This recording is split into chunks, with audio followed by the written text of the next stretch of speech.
Welcome to another episode of Pound for Pound Boxing Report, episode 150. I'm your host, Michael. Joining me this week, Gail Falkenthal from Communities Digital News, Jacob Rivera from Jab Hook Boxing, Daniel Carpio from the Inscriber. What's going on, ladies and gents? Yeah, I think we're all still recovering from last weekend. It was a marathon. Oh, yeah. I love it. Oh. I love it. Tell me about it. It was a good type of marathon. Yeah, tell me about it. When I take time to write a blog post about the day, that tells you right there, it's something. For those who are new to the Pound for Pound Box Report, Pound for Pound Box Report is a live YouTube show, as well as podcast and blog discussing all things boxing. The motto is, when boxing is good, we will talk about it. When boxing is bad, we will talk about it. Bottom line is, if it concerns boxing, we will talk about it. If you want to find all information about Pound for Pound Boxing Report, just go to the blog page, p4pboxingreport.wordpress.com is the link. Check the right of the blog page. Have links to find our pages on G+, on YouTube, on Tumblr, as well as links to where to listen to us on Google Play Music, Stitcher Radio, Player FM, SoundCloud, iTunes, as well as the email address, which is tigernet@gmail.com. Let's get the show started. And those watching us on YouTube, sorry for the delay. It's been a hectic past few hours for me, so I apologize for that. Let's get the show started by recapping a long weekend of boxing. Boxing really before dark until early Sunday morning. Get things kicked off talking about Anthony Joshua, Eric Molina. Look, Molina didn't offer much resistance. He didn't show any heart, any passion. I saw that during the week where he seemed kind of quiet and whatnot, didn't seem enthusiastic, and it showed in his performance. Joshua did what he had to do and take care of business. With that being said, in terms of the fight itself, not much to talk about, but big news afterwards, as it was announced that Anthony Joshua's next fight will be against Vladimir Klitschko, April 29, 2017, Wembley Stadium. They had a kickoff press conference yesterday. I'll go with you, Gail, ladies first. If you want to talk about the fight, you can. Not much to talk about, but more importantly, the big announcement afterwards. No, not worth talking about. The fight was exactly as prescribed. You could have scripted it, and although Molina was a whole lot more passive than I thought, he looked like a deer in the headlights. I mean, now when we look in the boxing dictionary for deer in the headlights, Eric Molina is going to be sitting there, which is a shame. He's usually better than that. Nevertheless, the big news was the fact that immediately after the fight, Vladimir Klitschko was invited up into the ring. Eddie Hearn there, Joshua there, everybody shaking hands and big smiles and pats on the back announcing their fight, scheduled for April 29th, at Wembley Stadium in London. Signed, sealed, and delivered. They've already done all their publicity photos. Here we are, not even 6 days later. They've already shot all the photos. They've already done their first pre-fight news conference. If you don't think this stuff was all planned weeks ago, we'll have to have a little chat about reality in boxing. But if this didn't cement Eddie Hearn as promoter of the year, I don't know what would. Not that it was an unexpected matchup, but that they didn't dick around. They got right to it. And now we get to have 5 months of buildup, four and a half, call it. But we're going to get a great buildup. We're going to get a lot of publicity. I don't think it's really going to need a whole lot to fill that place. You're going to have 80,000 crazed fans in there, and it is nothing but positive for boxing. You have the old lion and the young lion together in the ring. It's just the best of what boxing has to offer. I hope the fight lives it up to the promise. Unfortunately, I'm not quite sure it will, but it's still the right fight to be made, and it got made. And bravo to everybody involved. I see Scorsese has joined us. Thanks for joining us, brother. We're talking Joshua Molina. Not much to talk about in terms of the fight, but there was a big announcement afterwards. If you want to discuss what happened there, you sure can if you want. But again, the big news is what was announced after the fight, Scorsese. Far as the fight, I just got one thing that I need from that fight, and that's like the clip of when he hit him, and it was slow motion from the ropes in his face, looking into the second or third row. I need that clip so bad. That right there is a keeper. Uh, Anything other than that on that fight is sort of useless. But I hope that I'm not saying useless when it comes to Klitschko Joshua again, because they say you're only good as your last performance. And I don't think Vladimir Klitschko left a good taste in nobody's mouth. I definitely was not. What time was it over here? It was probably about 4 p.m., 5 p.m. when they were in the ring. I had watched all kinds of boxing that day. And you have Vladimir Klitschko and Anthony Joshua trying to rile a crowd up by way of words. And I agree with Tyson Fury. That will never, ever, ever happen. And I thought to myself, you know what? The UK fans, they gonna come strong, but I mean, y'all know me. I'm not the big heavyweight fight fan. I'm the light heavyweight, 135, 122, anywhere between there I can do. I love cruiser too, but as far as the heavyweights, I don't think this is the best they got, but it should be a passing of the torch and a brief one. To be honest, it should be a brief passing of the torch. Vladimir Klitschko, yeah, I think this is the last payday and the last go around. Wilder may say, "Hey, come try to beat me since you gave him a shot." I don't know. I think the old man done year layoff and 40. Nah, buddy. Your thoughts, Jacob and Daniel. For me, just to speak on the fight real fast, I want to give Joshua a little bit of credit though, because Molina did give some rounds and hurt with Wilder, and even though it was a faded Adamak, he still did something to him. So I want to give credit where credit's due.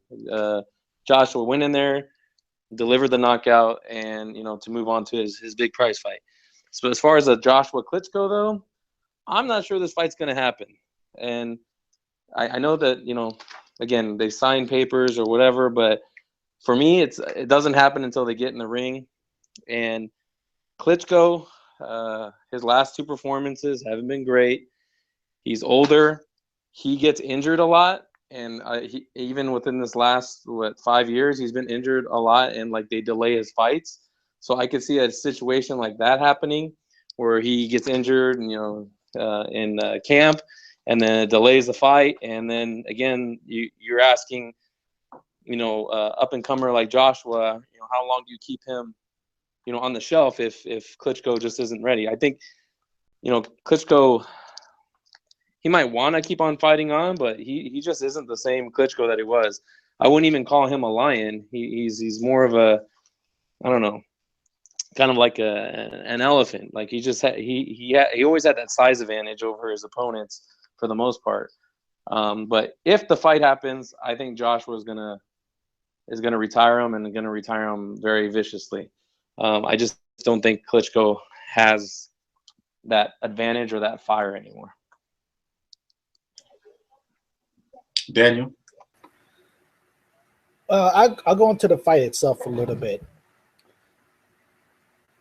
Now, I've seen a lot of folks talk about Joshua when they talk about comparing him to Mike Tyson, having the mystique of having fighters speak before they even step in front of the ring. I think Joshua has that, but he only has it to me inside of the ring. Outside of the ring, he doesn't have the Tyson aura around him. Now, but he finished off ceremony fairly well. The referee had every right to stop it when he did. And then came the announcement. Can you see a more robotic announcement for a big fight than this? It's true. Those two are not going to be able to hype up a crowd. But then again, they don't need to. This fight sells itself. Now, apparently, there's not going to be an official bidding war over who's going to air it in the U.S. It's either going to be Showtime or HBO. It would not surprise me at all if Showtime throws the kitchen sink because they want to keep Anthony Joshua there. I don't necessarily agree with everybody that it would be an emphatic beating that Joshua gets Klitschko, because,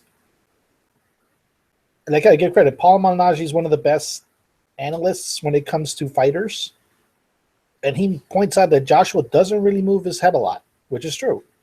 He's never had to, because he never faced anyone with a right hand that is as fast as Klitschko. And to me, Klitschko is probably going to go into this a little bit more motivated than he did Tyson Fury. He treated Tyson Fury as more of like, hey, this is another mandatory fight. I'm just going to take care of this guy and move on. This is literally, he says, I lose, my era's over. So he's probably going to go into a lot more motivation and to probably show up Tyson Fury, because he could easily say, oh, look, 80,000 people in Wembley. This could have been you. Instead, it's this guy, Anthony Joshua, who you don't like. But I'm glad the announcement's there. You can wrinkle on about the WBA version of it, the fact that Joshua may not have to challenge for it, but at the end of the day, it's a big fight. It's a fight that, if you can, you should travel to Wembley Stadium. And it's going to start the year. It already have the big fight, one of the big fights of 2017. And it's going to be with a bang. Indeed it is. And we will talk about this later, but for me, it all depends on what Klitschko we will see heading to the bout. I mean, to Scorsese's point, it would be close to a year and a half between fights by the time he steps in the ring, and I believe he'll be age 41. And based off of his Fury fight and even the fight before that, he didn't look great. But if he kind of turns back the clock, if you will, he could give Joshua problems. But and Joshua, he looks to be on a roll here, getting better with each fight. The precision, the power that he has. I mean, he has just as much power as Klitschko. So it's going to be interesting. 90,000 fans. If I could, I'd be there, no doubt about it. But yeah, for me, I can't really call it until I see the fight and see what state Vladimir Klitschko will be in. Until then, it's kind of up in the air for me. It's an unknown. I want to move on and talk about Joshua and Molina was part of a big British card. I want to focus on one fight. I know you don't like heavyweight Scorsese necessarily, but I got to talk about this heavyweight fight that took place on the undercard. Dillian Whyte, Dereck Chisora. Fight of the weekend for me. Best fight of the weekend. They talked the talk and they walked the walk. I mean, Chisora was throwing chairs and all this mess, and they got into it at a interview session between the two, where the interview had to be stopped because they got into a fight with each other. But once they got in the ring, they went to war, back and forth, battle. Both hurt each other. They hurt each other to the head and to the body. Best heavyweight fight I've seen this year. Best heavyweight fight I've seen in a couple of years. One of the best fights overall in 2016, and anybody can chime in on this one. This was terrific. This is one hell of a battle. Well, Daniel know how I feel about this fight. Daniel been on with me. Hell, Delilah. I was just about to go there. I thought Delilah White got his ass whooped, and this is what it is. And I was in her. I don't like Delilah. I don't like him. I got a little more respect after the fight, of course, but I don't. I seen his double personality coming from where he's trying to tell Joshua, you fake. Next thing you know, he's telling smaller Dereck, you bully. I'm like, no. I'm not about to play that with you. When that table picked up and it threw across Eddie, I was just hoping it reached all the way. I was down with it. They got in the ring. I didn't think they were going to live up to everything they done, to be honest with you. Once again, it's the heavyweight division. But they did, and I think Dereck Chisora kept his career alive. I don't think I want to see a rematch because Unlike Charlo J Rock, they went in there and they hugged it out at the end, and them two they fought off emotion. That was not, oh, I trained hard, I was ready to go. That was pure. I don't like you, you don't like me. Let's get these fans what we've been saying we was gonna get them, and they done that. I thought Chisora won that fight. It's another point I wanted to make. Oh man, where's it at? Chisora won the fight, the rematch, and oh, this is it. Heavyweight fights and 12 rounds. And I know they fighting for a title, but man, these guys 260 pounds, 240 pounds. 12 rounds ain't for them, man. People getting larger, bigger. 12 rounds just ain't for them. You see the laws in the fight where one man just say, I won 2 minutes. I won 1 minute. Now I'm going to lay on the ropes. Dereck Chisora was making me so mad, and I didn't understand why he was doing it until I thought, man, he's a damn heavyweight. He can't keep doing it. He just laying on the damn ropes. And I'm like, man, let these guys fight 8-round title fights for all I care if they're going to bring it like this, and they'll be more entertaining. But I know that's not going to happen.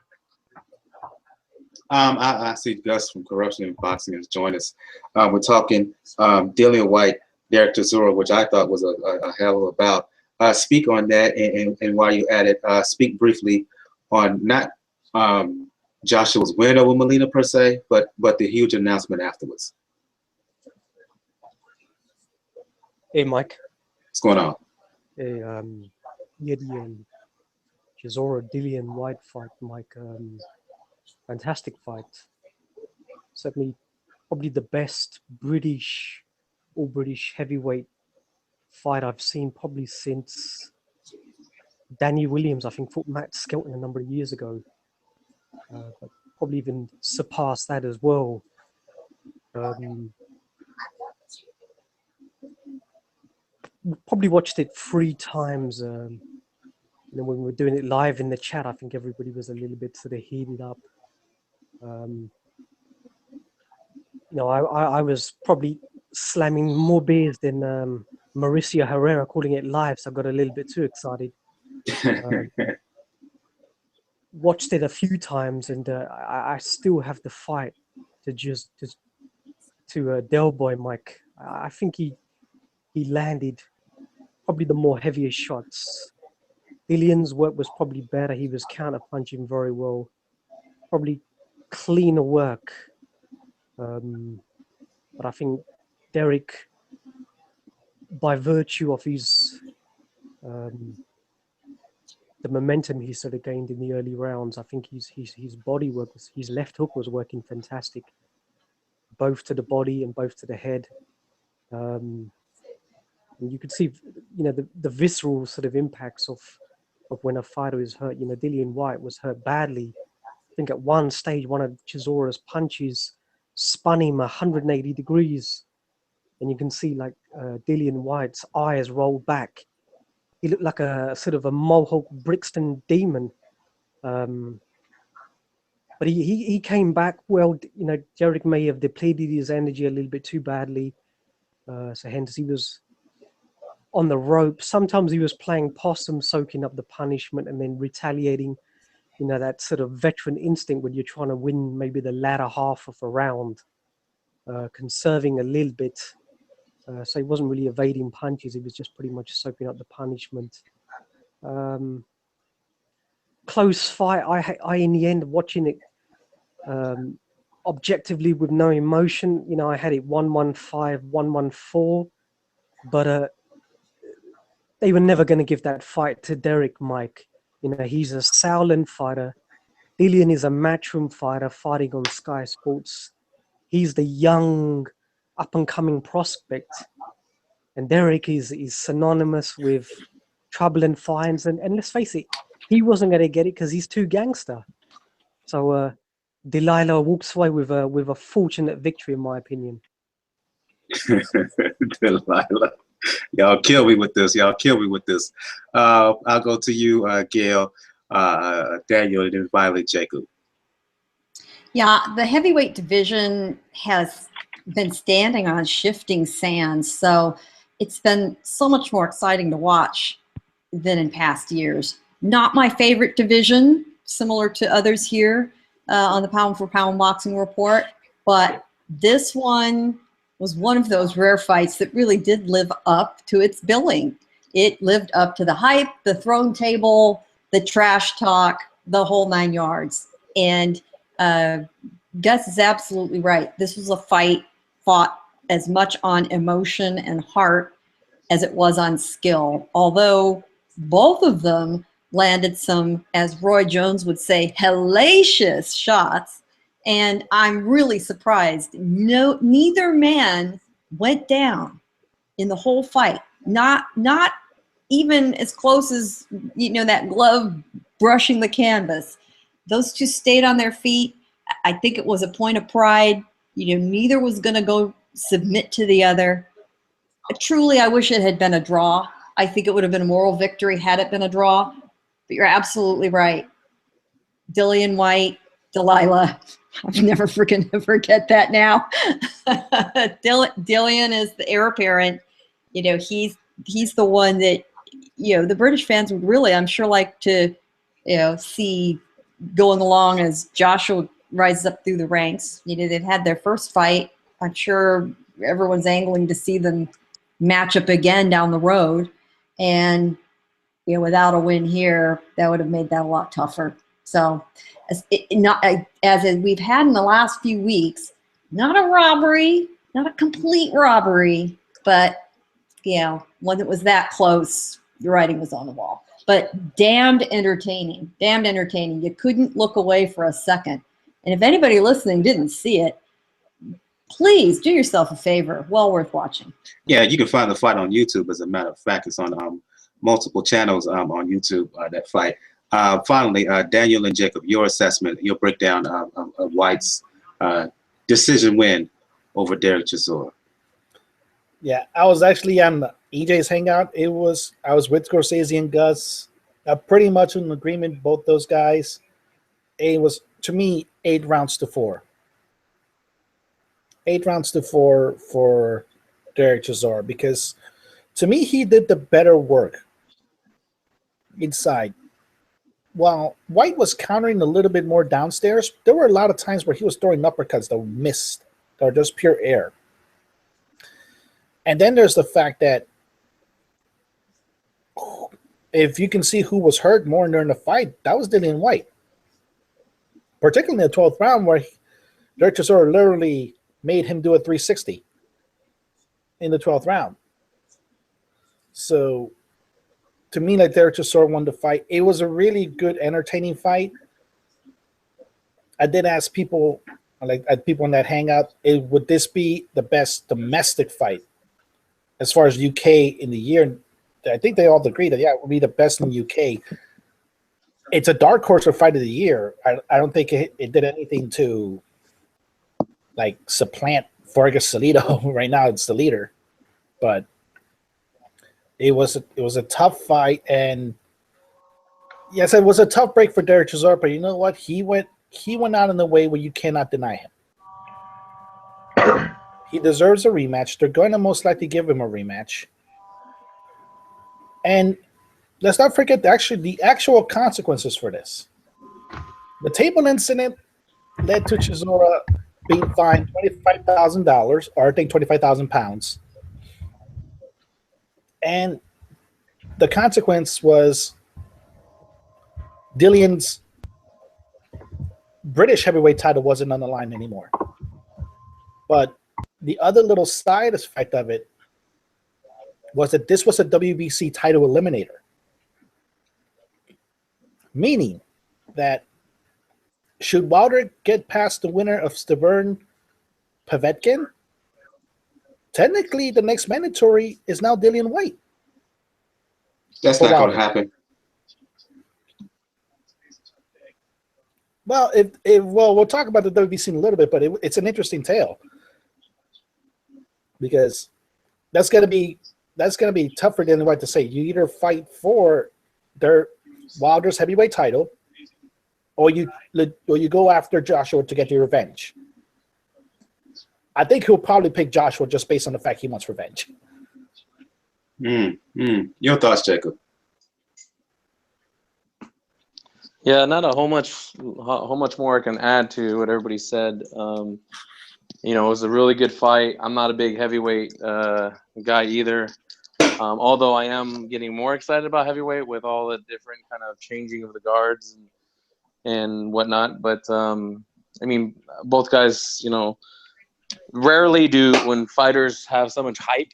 Do both fighters, you know, come in and back it up? Usually, you might have one round where they, you know, they let it all hang out and then it kind of fades. But you know, they kept it up, and you know, so I give them credit for that. I think it deserves a rematch, and you know, maybe this next time one of them gets knocked out or put out for good, and then that would be a definitive win versus having to go to the judges. But really good fight. Yeah, I agree with Daniel. It's on the short list of you know, fight of the year. Indeed. Let's move on. Look, if Whyte and Chisora was arguably the fight of the weekend, Jermall Charlo's win over Julian Williams might have been the performance, the statement of the weekend. That's how you want to make an impression. That's how you want to let folks know I'm here. I'm here to make my mark. I'm letting all these other fighters know in and around my weight range, I'm coming for you. Charlo scoring an emphatic fourth round stoppage over Julian J. Rock Williams last weekend at the Galen Center in LA. Much talked about fight among hardcore fans. This might have been the most highly anticipated fight of the unofficial boxing holiday. Charlo put down Williams with a jab, I want to say in the first round, dropped him in the second round. I said he knocked him out in the fourth round, it was the fifth. The way he knocked him out first, that uppercut, counter uppercut was sweet. He evaded the right hand of Williams, came back, shot back with an uppercut, hurt Williams badly, finished him off. I'm going back to you, Gus. Now, what happened outside the ring aside, I think Charlo, a little bit of an unfair rap, and I'll explain later. But again, Charlo made a statement last Saturday, no doubt about it. Yeah, there's what are they saying? Keep your words sweet, as one day you may have to read them. And right, and I'm sitting here thinking, I thought Williams could pull it off, but you can tell early, not only the size of Jermall Charlo, who is a gigantic junior middleweight, and I see why they're talking about him moving up to 160 right afterwards, but the skill level, he has improved in all areas of the game. I mean, Julian, in between all of the difficulties that Julian had, you know, he did box reasonably well, but I think Julian Williams' problem was that his feet were never set, Mike. He was coming in with his jab and then stepping to the right with his right cross and his right hand. So his body was continuously in motion, feet not set, almost like a raid lunging tactic. Whereas Jermall's feet were set, he was just sat there like an ambush predator, pretty much counter punching. You know, when that jab landed, and Julian Williams got up, you know, he was still dancing with the stars. You know, his legs were all over the place. And it was that point I took the crow out of the freezer and I put it in the oven, Mike. As did I. I said to myself, nah, this is not good, because when a fighter is pretty much taking your punches and he's able to induce, you know, a detrimental shot upon you with not even getting maximum leverage, you know, does he have monster power, or do you just have a very, very suspect chin? But to be fair, you know, he came back after that knockout, and I had him winning the third and the fourth, landing some very good shots, nice combinations. But you know, the punches I think were pretty much just bouncing off Jermall's chin. Pretty much had no impact on him. In fact, he actually changed the stance of his feet. He actually brought them a little bit closer together. So he was standing probably at about a, I'd say about a 25, 30 degree angle. So I think he actually shortened up he brought in his shoulder. So what he was trying to do, he shortened his punch on the counter.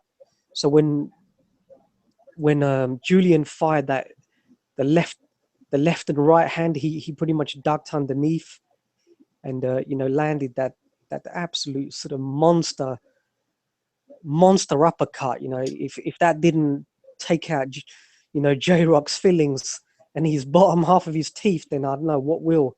Tremendous shot. Could have just been the, you know, the knockdown of the year with that superb uppercut. You know, Julian got up. Well, I think he fell face first, if I recall, showing, you know, the sort of severity of the blow. And his leg stiffened as well. Yeah, you know, he got clocked proper, and yeah, that was pretty much it. You know, so disappointing, Mike. You know, Julian Williams been a very, very good prospect, but if I can, you know, what this reminds him of a little bit, Mike, is Terry Norris. You know, who was in a similar position a number of years ago, much touted prospect who came up. I think in his first big challenge, he came up against Julian the Hulk Jackson. You know, got busted up pretty badly in that fight.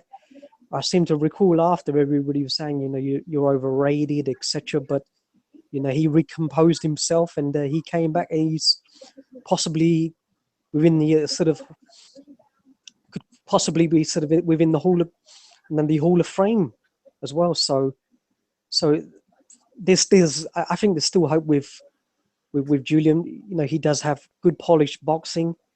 He just got to learn to keep his mouth shut. You know, retain that humility. He needs to get back in the ring with either an Austin Trout or a Varnes Monterosian, guys who can box but may not have concussive punches. If he loses against them, then I would say he may need to focus on becoming a full-time gardener or something else. I will go to you, Gus. I will go to you, Scorsese. Gus was mentioning the way Charlo positioned his hands and feet in order to land that uppercut that essentially ended the bout in round 5.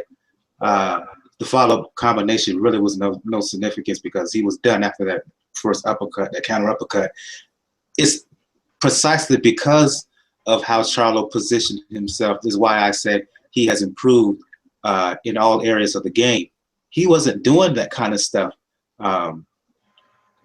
early in his career, a year and a half ago.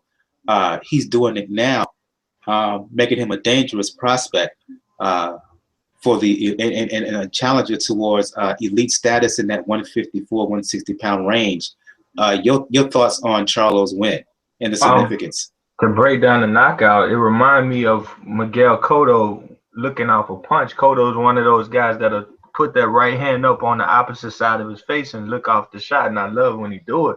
But Charlo, he didn't move the feet at all. He sit there, took the shot on the shoulder and the hand, and just gave him hell. I mean, the guy looked like he flew out of building after he got hit. It reminded me kind of a poor man's Mayweather shoulder roll, almost. It's more complete because he have another layer of defense, the right hand up there with the shoulder. Look, I tell you this, I shadow boxed for a workout. After that, I was doing I was catching right hands with my right hand. Like, I want to do that too. That was nice.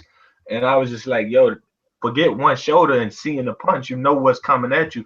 And not only that, I thought that he waited for J-Rock to lead with the right hand. I tried to count how many times that he let J-Rock throw that lead right hand before he did this motion, and he had threw this punch like twice already, but it didn't get that the way he wanted. It landed, but it didn't get there just flush like that. J-Rock made a mistake. He overshot with the right hand, And then he tried to follow with the left hook. And after not even touching with the right hand, you don't touch with the right hand, you get out of there at least. But he, like you was mentioning, Gus was mentioning about how good J-Rock is. Charlo made an excellent statement. Somebody asked him a question. He said, J-Rock will be a champion, just not tonight. The man is good.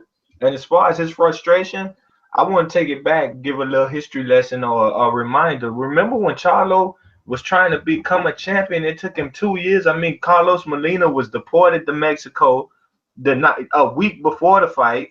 He wasn't the mandatory. He was a voluntary challenger. Al Heyman let him pay to play. And this guy got deported. Then the IBF comes in and says, well, we're still not giving you the shot. After a year, we're going to give K9 the shot. And then K9 makes him wait a year before K9 ever gets in the ring because K9 finally understands nobody's going to purchase his belt off of him. And I give Ronnie Shields credit for probably being in Charlo and his team and saying, look, man, I've been in this game a long time. You a young, hungry fighter. These people don't want to see you. K9, he's trying to get a payday. Just be patient. It'll come. And I always remember interviews where he would be patient. He would be saying, me and my brother, we just want to become the top champions. We want to make history. He didn't never go turkey. And what happened in that ring was one guy had said, look, I stayed humble on my path and I got there and I did things y'all said I wouldn't do. But this guy right here, and when he went to go tap gloves with him, that was a combination of all of that. And I don't really blame him for, like I said, I like that BS in boxing. I like the table throwing. I like the stamp, the marking over the stamps. I like that mess. So yes. when he went to him and done that, it was get the hell out of my face. And even in the dressing room, when they went to go hug and make up, if you look at Charlo's eyes after that, they stayed on him like, I still don't like you. And but the thing is, it's boxing. They savages. I told people that a long time ago. Nobody wanted to believe me. These people are a bit of control savages, and I love it. And it is what it is. He was the better fighter that night. I think he needed to start going to the body way more because there's several times he didn't place his shots as good as he should, except for really on a few occasions. He needs to do that more consistently. And Gus mentioned Julian Jackson. At some point, if you keep knocking people the hell out like that, you might start mentioning a new level puncher next to a name like that because this dude can hit, man. This dude can hit. You were saying something, Gus? No, I was quiet for the great man. Finally, Jacob, Gale, and Daniel, your thoughts on Charlo's win over spectacular knockout over J-Rock Williams.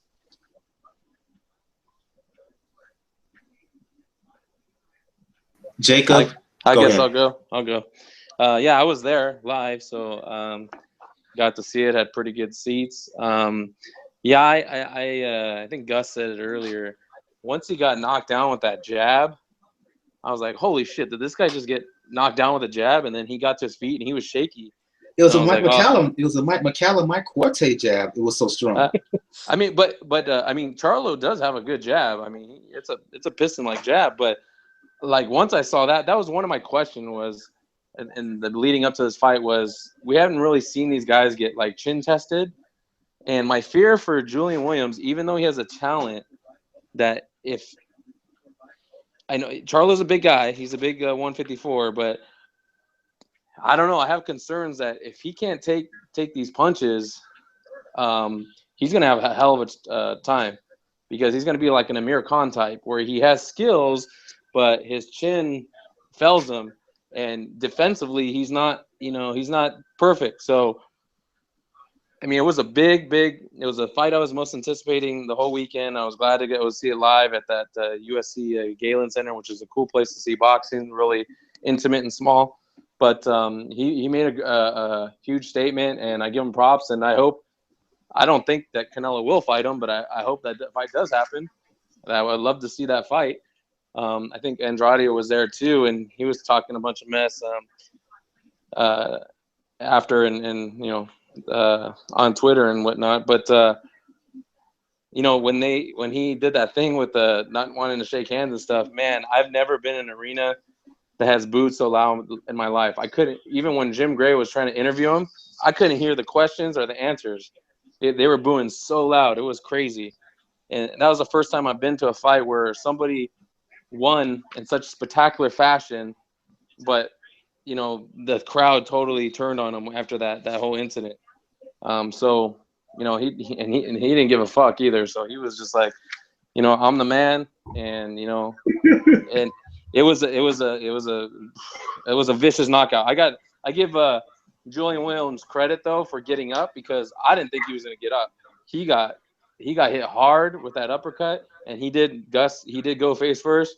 And when he was trying to get up, and then he gets up and he shakes his face, like the guy ref asked him, "Are you okay? You want to continue?" And he goes like, "Yeah, no problem." I'm like, dude, you're crazy. This guy's about to. He didn't. The second or the third knockdown wasn't even a knockdown. He literally just pushed him. If you watch it, he kind of pushes him and he just falls down. The fight's over. So he landed about 3. He landed about 2 clean ones in there. No, but he hits them, and then J-Rock does like a little turn, but then he kind of like just does like a push.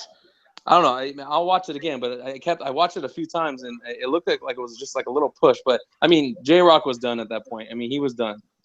So hopefully he can come back, but big win for Charlo. Yeah, and his quote was, "I don't care what they say. I don't care what they say. I knocked him out." Well, here's the thing. He did try to explain himself right afterwards. The problem was the crowd was so loud that they couldn't hear him, and even Jim Gray was like, "He's trying to apologize here." He said out loud, but the crowd was like, they continued to boo him, and Charlo was like, "F it." You know, I'm still caught up in my feelings here. I'm still caught up in my emotions. And Jim Gray said, "Give him a chance, people. Give him a chance." But nobody could hear it. Right. I only heard that after, when I got home and watched it again. Then I could hear. Oh, he was trying to. Explain himself. He was so fueled with the excitement of the win, plus the anger that he brought into the fight, where Williams was talking so much trash that he just like F it at that point. Now after the raid, they gave themselves some hugs and hand pounds and stuff. You can check that out on IG, Charlo's IG. And they kind of pieced it out a bit, but yeah, Charlo, he was on one in that fight. He was still on one after that fight, and I think that helped fuel him, Gail, to fight at a higher level than he has before. Lines only, baby. Similar to our fight over in Great Britain between Whyte and Chisora. You know, when these guys get fired up, when they've really got something to prove, or they feel emotionally they do, you know, that's rocket fuel for these guys. You know, unfortunately for Charlo, you know, once you hammer a nail into the tree, you can pull the nail out, but the wound in the tree, the hole, is still there. And that's unfortunate. Even an apology is going to be very tough in that situation. I think best to, at this point, to let everything just cool down for a while, let things heal, and hopefully that will end up being put in the past. But boy, one guy launched his career fast forward into 2017 with great excitement. The other guy is going to have some crawling back to do. When I saw that first knockdown, first of all, face forward, the fight's always over. It's always over. I don't care if you get up, you're done. The old Bobby Chaz saying, once they fall on their face, the fight is over. Absolutely. It's absolutely true. And so I am not there in person. I am at home saying, don't get up. Don't get up. He was the definition of spaghetti legs. I'm actually a little surprised the referee allowed him to continue.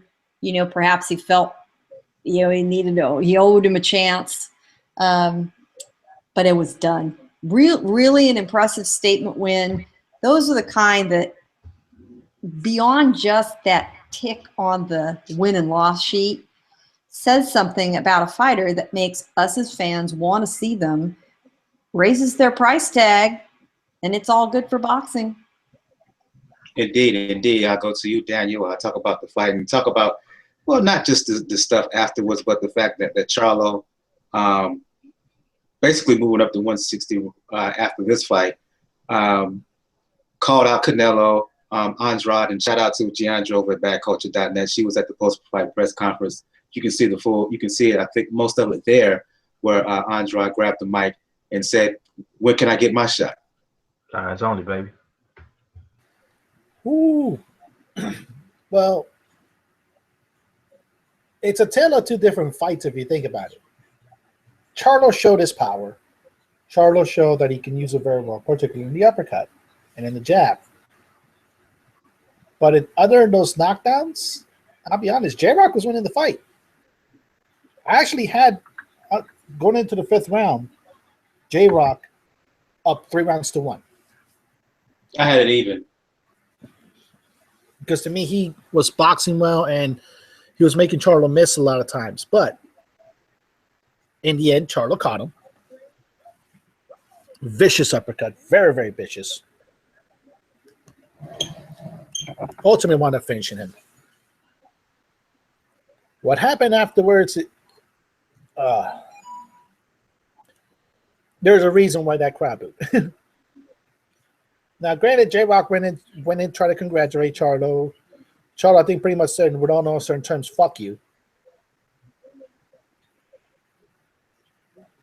He walks away. And then when Charlo and Johnny Shields tried to do it, and J-Rock's corner, which you have their own every right to at this point, said, no, we tried to give you respect. And you didn't want it, so fuck you. And then Ronnie Shields started yelling and pretty much acting the fool. Now, hearing Charlo's explanation, I understand it. It's true. He's been quiet almost this entire time that J-Rock has been pretty much mouthing off on Twitter to any title holder at 154 pounds. And it's been not only him, a lot of us picked J-Rock to win this fight and probably win it emphatically. But he shut people up and he admitted it. He admitted it, that he let his emotions get the better of him at that moment. Now, a big majority Latino crowd that is used to even people that are cold-blooded enemies, like I said, I always go back to Eric Morales, Marco Turner, even after that brutality where both men legitimately despise each other in those fights, they gave respect afterwards. Fans expect that. Charlo didn't give him that. So I understand the boos, but I understand Charlo's position at the same time. He kept it 100. Now, they did dap. They did everything backstage. But it was a great fight. Now, Charlo is going to move up to 160. You can only fight your body for so long. Even though he made 154 pretty comfortably this time. But he's going to probably move up to 160. Probably try to fight Sergio Moore first and then try to get Danny Jacobs. Because I doubt even with somebody in that size, he wants that ring with Triple G. I really doubt that. So, but it's a move that he needs to make. Because there's only so much your body can take. And ultimately, it puts a light on him. People are going to pay attention to whenever Jermall Charlo fights next. Whether it's to boo him or to cheer him, they're going to pay attention to. Now, for J-Rock, that's a long way to come back. He burned a lot of bridges. When he talked all that shit, he burned a lot of bridges. So he's gonna have to find his way back into it with all the sanctioning bodies. The WBC is probably going to be the most difficult because they just had the convention. They just threw a gauntlet on a whole slew of fights. So it's a tough road for J-Rock, but he'll probably make it out. He'll probably be better for it. But yeah, you're going to pay attention to Jermall Charlo when he comes next time you fight him, whether you like him or not. And as Corsace keeps saying, Lions only, baby. Go ahead, Gus. Just a very quick question for Jacob, as he was at that fight. Yes, sir. Jacob, was that you in the black hoodie top throwing beer all over Jermall as he was leaving the ring? Hey, Come on, you can tell the truth. You're amongst friends now. No, it wasn't me, unfortunately. hey, But I do have a question for the panel though too. What? So you have someone like J Rock talking all kinds of shit, whatever, and he got put out. But what's the fine line difference between, because like even Charlo, right? He starts calling people out, and of course, like Daniel said, it was a totally pro-Mexican crowd. And I think his brother comes up and says, "Yeah, where you at, Cinnamon?" And they're saying all kinds of stuff. And of course, then the boos got even louder. But I mean, I don't know. To me, it's like a fine line between, trash talking, building up a fight, and believing in yourself. And then you're pissed about it because someone's talking shit. You're staying quiet, but then the aftermath, you're calling people out, and kind of talking shit in your own right. So where do you guys fall on that? I think once you let that emotion build up into you, and once you get a chance to release all that, it's just gonna come out, and it may be in ways that that is not digestible. Put it that way. That folks may not like. People may get upset about it, but it is what it is, especially when you felt you've been either done wrong or talked about unfairly. When you go through that, when you deal with that, and you feel vindicated, if you will, sometimes you may say it, and you may say something in not the most constructive way. And if folks get ticked off, so be it. So again, you may not like it, but I can certainly understand from Charlo's perspective what went down from him. You gonna say something, Scorsese? I want to make another point, but if anybody want to go on about Charlo, but if anybody want to answer that for Jacob, I want to hear it. Well, the only thing I have to add is, although it would be nice if everyone could be gracious, in victory as well as defeat, there's a saying by Andrew Jackson, "To the victor goes the spoils." He won. He won, and if it's your choice to dance on your opponent's grave, you did earn it. You did earn it. I'm not sure it benefits you in the long run, but on the other hand, there have been a lot of guys who've made very, very good careers playing the villain, as we all know. And if that's the persona you're comfortable with, and that's your role, you wear it, by all means. Go right ahead. And I don't even think it's just a case of you just playing a persona, because it's, as Scorsese has said earlier, for the longest, Jermall has kept it on the humble, while the title shot has avoided him, and he's taken all this, what he feels unfair criticism. And again, once you finally get able to release that, I mean, look,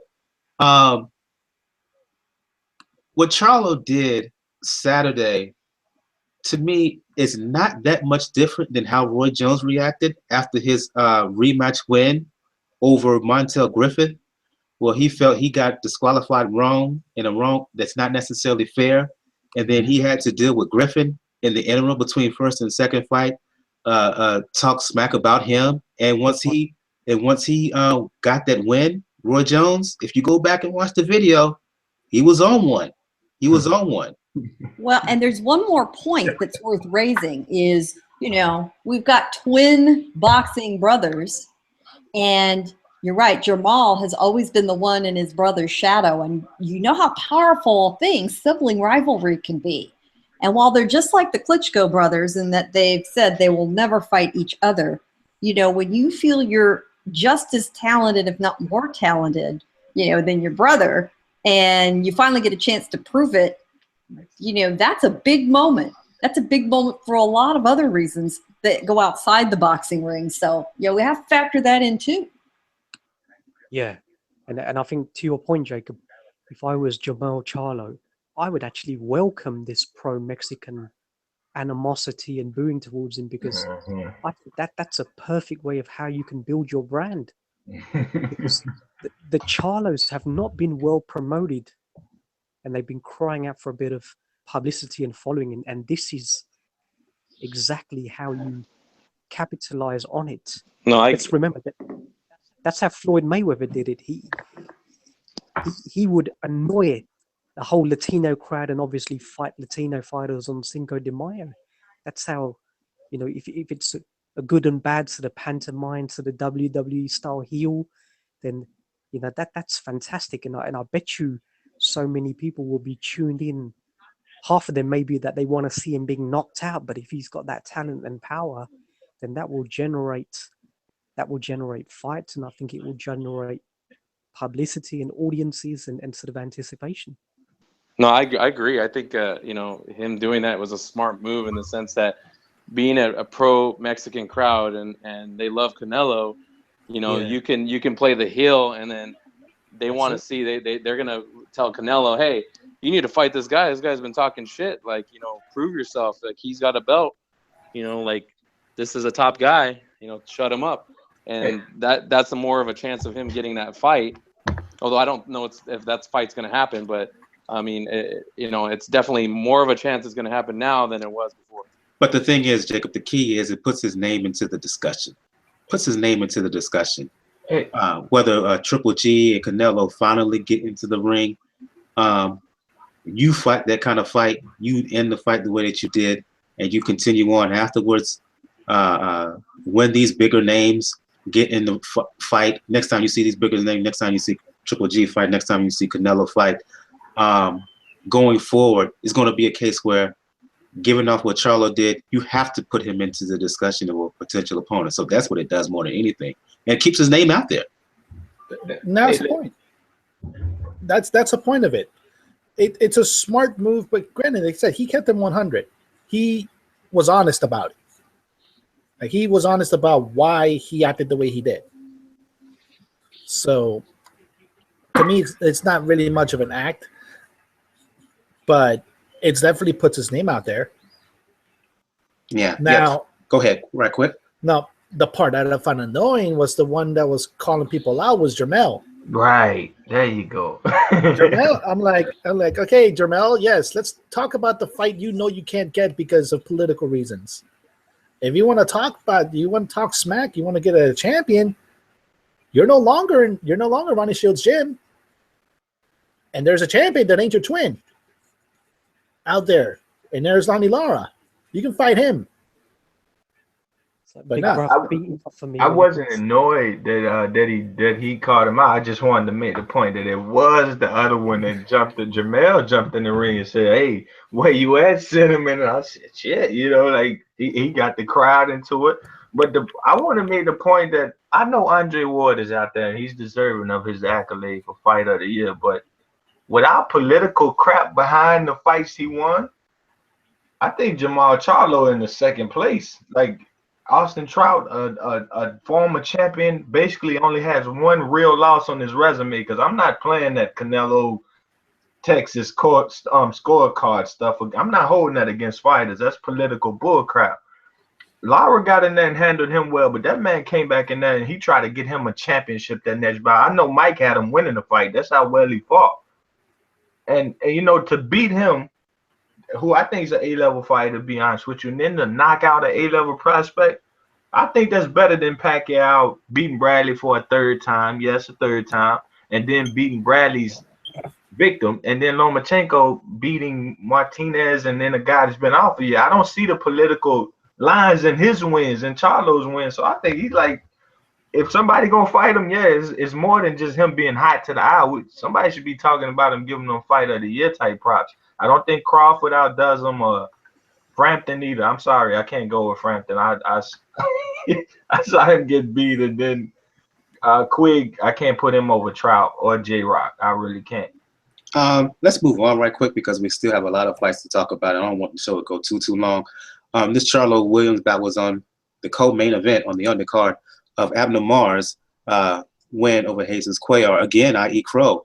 Mares won. Me so too. And I didn't think, and I'll just, anybody who wants to chime in, please do so. I didn't think that it wasn't that just how that Mares winning was a surprise. It was how he won. It was how he stayed disciplined and focused, essentially outboxing the bigger, physically stronger Cuellar throughout. Maybe Cuellar is a little bit slower than I thought, than I remember, but the hand speed of Mares, I hadn't seen that. I have not seen that in previous fights. Again, I mentioned the discipline, the way he stayed focused throughout and boxed for the majority of the fight. That surprised me as well. Shout out to Robert Garcia, his new trainer. Again, I'll eat crow again. Surprising win for me by Abner Mares, not just the fact that he won, but the way in which he won. Anybody wants to comment, please do so. You know, I thought Abner would win, but I didn't think it would be such a statement win in his own way. And I mean, he hadn't fought that well in years. He would have absolutely beat Leo Santa Cruz with a performance like that. Absolutely beat him. And that was a close fight. Oh, I know Jacobs. He's skeptical. No, I think he would have. And boy, what a difference in this case a new trainer made. You know, when they announced, when the scorecards were read and you took a look at the faces of Mares and Garcia, I mean, they were exultant and for good reason. And I have really never seen Garcia celebrate quite the same way as he did there with Mares. I mean, it completely saved that man's career. He was fast. He was disciplined. Really, really impressive. It truly, he has not fought that well in several years. And something in that relationship reignited. And it's going to be interesting to see where he goes from here. Comments from anyone else? It was a beautiful fight. And this is a good aspect of it. Like I said, it was one of the fights we covered live. Scorsese, Gus, and myself and EJ.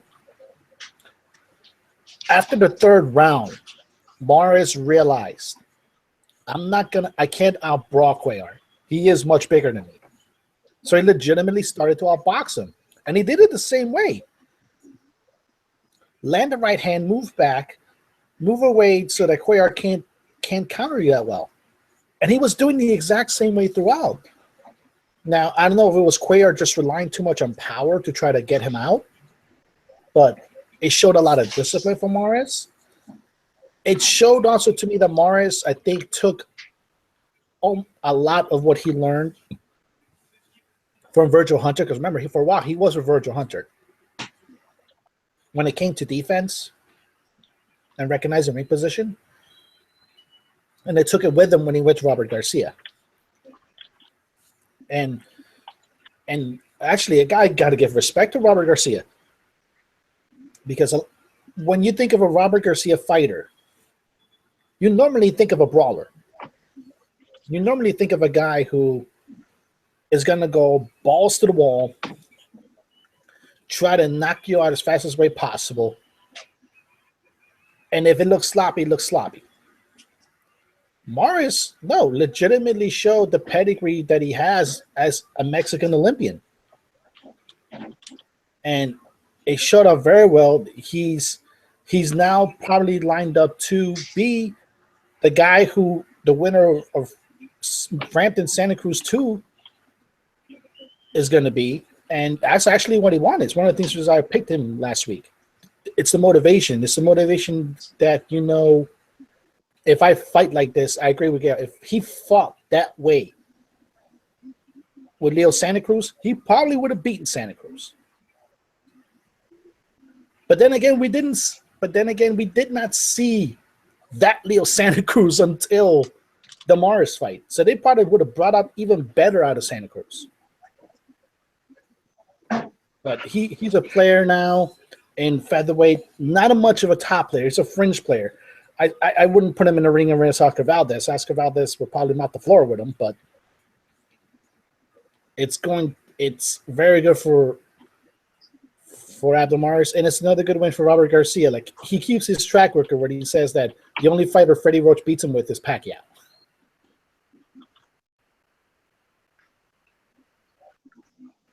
Quickly, anybody else want to chime in on this fight?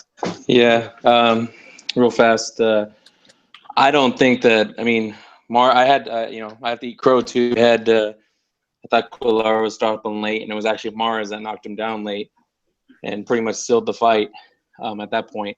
I don't think that this Mares beats Santa Cruz, and the reason is that I still have just concerns about his chin. He was backing up a lot in this fight. He would make a stand here and there, but he did do a lot of backing up, and I don't think you can, beat Santa Cruz that way. I think he's just going to keep on coming at you, and eventually he can catch you. Frampton, his win over Santa Cruz was a special win. And they're going to do it again in January. But I was impressed though with what he was able to do. Quillar, I think Mike, you said it. He did look super slow. Like his punches were super slow. He seemed to be the one getting hurt in the fight a few times by some punches. But I have to tip my hat to Mares for coming in with the game plan and executing it and walking away with the victory. Although I don't know that he can compete with. I don't think that he's going to keep the belt very long if he fights some top competition, because I still think that his chin is a question mark. And I think the reason Garcia was happy was because one of his fighters actually made weight. So good job, Garcia. Anybody else before we move on? We talk about what went down in Omaha. Yeah, very quickly, Mike. Yeah, as you know, the fight, it just completely flipped the script of all conventional wisdom of picking a winner. Because essentially, you had a lightweight in this Cuellar, may even be a light welterweight against essentially a bantamweight in Abner Mares, and you also got to factor in the sort of inactivity as well. And the sort of facial damage Mares had, has sustained gradually since 2007, but he showed none of those effects whatsoever, and he just came out first round. He was just straight out like a greyhound. I think what really won it in this fight was his angles up against a fighter who was just as slow as fuck. Telegraph punches. To say that, Mares hasn't got a chin, he took some big shots, and Cuellar can punch. I think in the second I saw a left-right hand combination just sort of bounce off his chin, and I just see Mares almost smile back at him. He boxed beautifully, and he was very conscious about that. He totally calibrated the wrong game plan against Leo Santa Cruz, but here he went back to Daniel Ponce de Leon and Anselo Moreno, where he outboxed but used aggression, and when he stepped up the aggression, he would fire. I think in the seventh, he fired off like a 7-punch combination. Remember, me and Daniel were on the mic, and we were like, "God damn!" It was like magnificent, sort of a double feint in between, which is crazy. Like, and then frying like a jab, and then coming underneath with the left hook to the body. And then, Cuellar would try and come with a leftover, but he would sort of roll that punch and fire his right hand on top of it. So he sort of firing the combination in like a reverse order, absolutely insane. He just busted him up, beat him up, and that scoring was ridiculous because that wasn't a close fight at all. 118, 111, 117, 112 maximum. Tremendous victory. Very happy for him. Okay, 2 quick questions. One, and this is for anybody who wants to respond. One, can Mares keep up that kind of form moving in the future, in future fights? And 2, if he does, how much of a live dog is he at 126?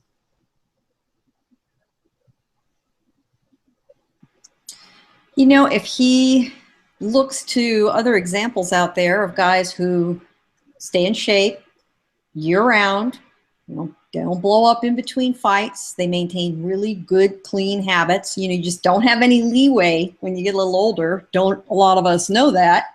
And if he's mentally and emotionally reinvigorated and he's learning new things, he's sort of developing new brain pathways, working with the new trainer, I think he's got a good couple of years left in him. I see really positive results from this. And, we're going to see a fight this weekend that proves you can, with diligence and with focus, stay in shape for a lot longer than we think. Let's move on and talk about, I mentioned Omaha. Let's talk about what went down in Omaha, Nebraska. Terence Crawford defending his belt against John Molina. Look, John Molina looks clumsy and goofy to begin with, given the fact that he was 4 pounds overweight. It had a definite effect on his body because he even looked more clumsy and goofy than usual. That was pathetic on his part. He tried, I guess, but he was just all over the rings, just sloppy and just super awkward.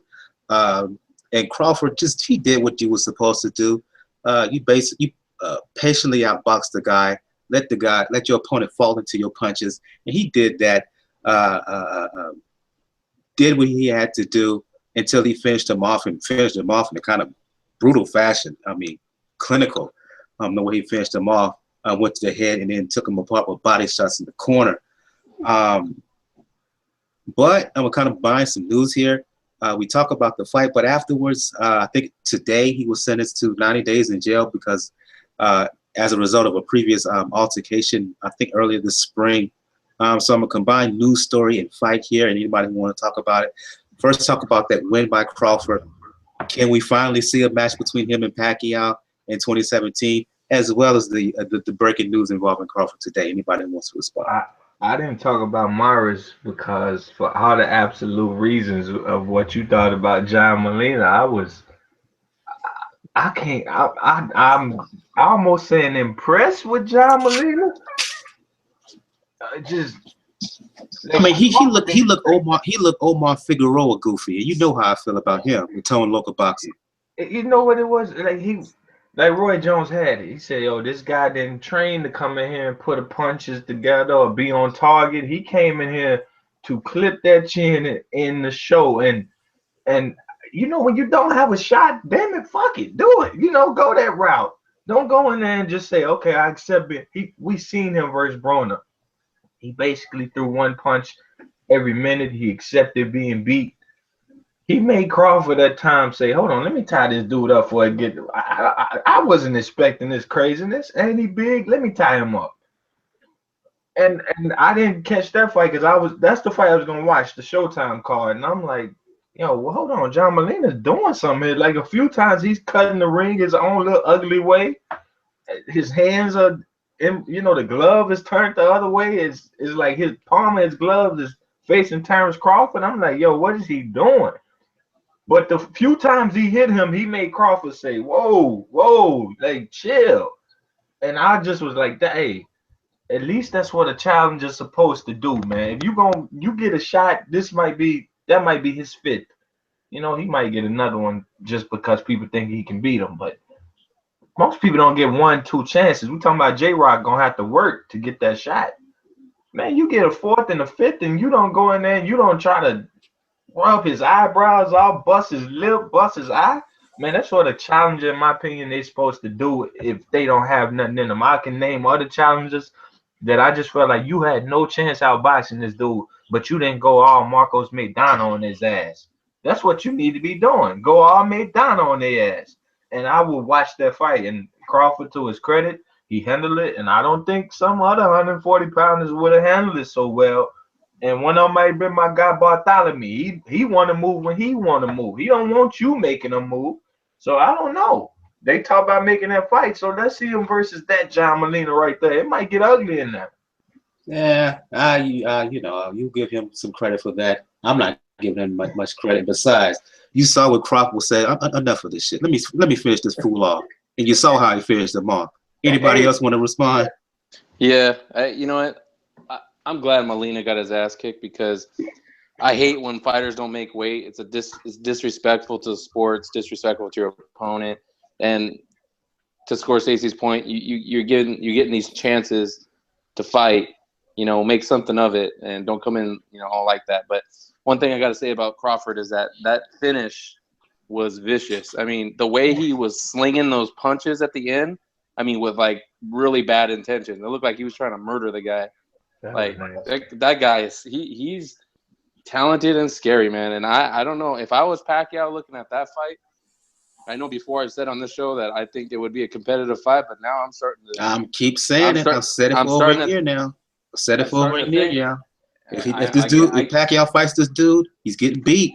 I give you credit. You have been saying it, but I mean, just the way he when he has a guy, close to being out, like he pours it on and with precision and just viciousness, and I know he's a dangerous dude, man. I don't know.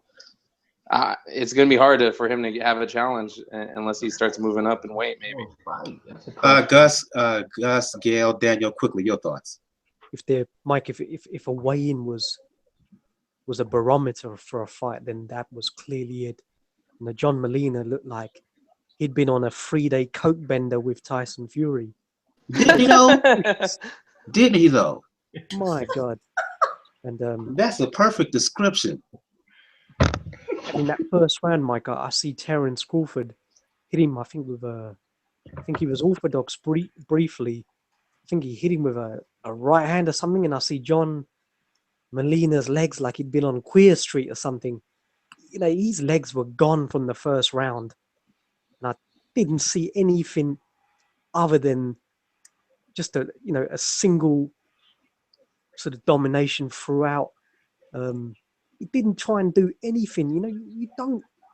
I disagree with the fighter who's just continuously following around a more skillful boxer. You got to try and break it up. Stop. Let him try and lure him in. You got to try and do something different. When you're just trying to walk down a masterful counter puncher who can just switch hit, even if you're coming with your left, he'll switch to the right. You try and lead with your right hand. He steps to his left and fires that right hand. I liked it, man. It's It's just like a raging bull, Gus. He was like a raging bull. Yeah, man. But you could come forward and fight with some intelligence. He just came forward and he just fought like a fool. I mean, that's Terence Crawford you're fighting. You don't have much of a shot. It's like that's why you don't make weight. You like, I'm getting my ass whooped, but I'm gonna go out with these hands flying by his face. That's and then he got $50,000 of his purse taken away for not making weight. So he tried to do the Orlando Salido against Lomachenko thing, man. Just come in heavy and try and rough him up, but he couldn't get near him. He should have tried a rugby tackle, anything, man. Kick him in the nuts, anything. But nah. Yeah, I wanted to give John Molina a sandwich at the weigh-in. It was ugly. It was just ugly. And, the only possible explanation is that occasionally guys do that on purpose when they really think, damn, I'm going to get my ass kicked on national TV. And I don't really want that to happen. And so the truth is, I'm going to sacrifice any chance I've got at getting a belt and not worry about making weight and hope to God it helps. Hope it gives me an edge. Mm-hmm. Now, because Molina looked so damn horrible, I'm not leaning on that theory. Sometimes it's sort of obvious that a guy not even tried. And sometimes I don't even try to hide that. So anybody that goes forward with a fight on that basis is stupid. But in this case, there is an outside chance that he was trying to game it just a little bit. But damn, even if that was true, walking into the ring with that sort of performance, Well, he did manage to I mean, embarrass how you gonna himself. be in the dressing room dancing up a storm before the fight, and then come out and fight like that in the ring? Yeah, I don't get y'all, man. That man came out there for the gusto. Roy was telling it. Roy Jones was telling the truth. Said, man, this man got no shot. Sometimes you fight opponents like that. Opponents that know all I can do is knock his ass out. And if I gotta knock somebody out, I think I'm gonna go head first trying to do it. And the times that he did clip him, check out Terence Crawford face. It was like that. Like, bro, you supposed to just stand there and take punches like I'm Broner. That didn't happen. But Crawford got mad, and you saw what happened. Well, Yeah, I get that because that's Terence Crawford. That's Crawford. That's who he is, a back foot bully. And then when he get on the front foot, beware. Like, if you heard anyways, beware. But I mean, we gotta give him more credit than we saw in the damn Broner performance. We ain't gotta give him credit, but I think we all can agree that that's two different fighters. Like, Terence Crawford dealt with a real issue for 8 rounds that wouldn't stop coming at him. and that's the whole point. I think the fight.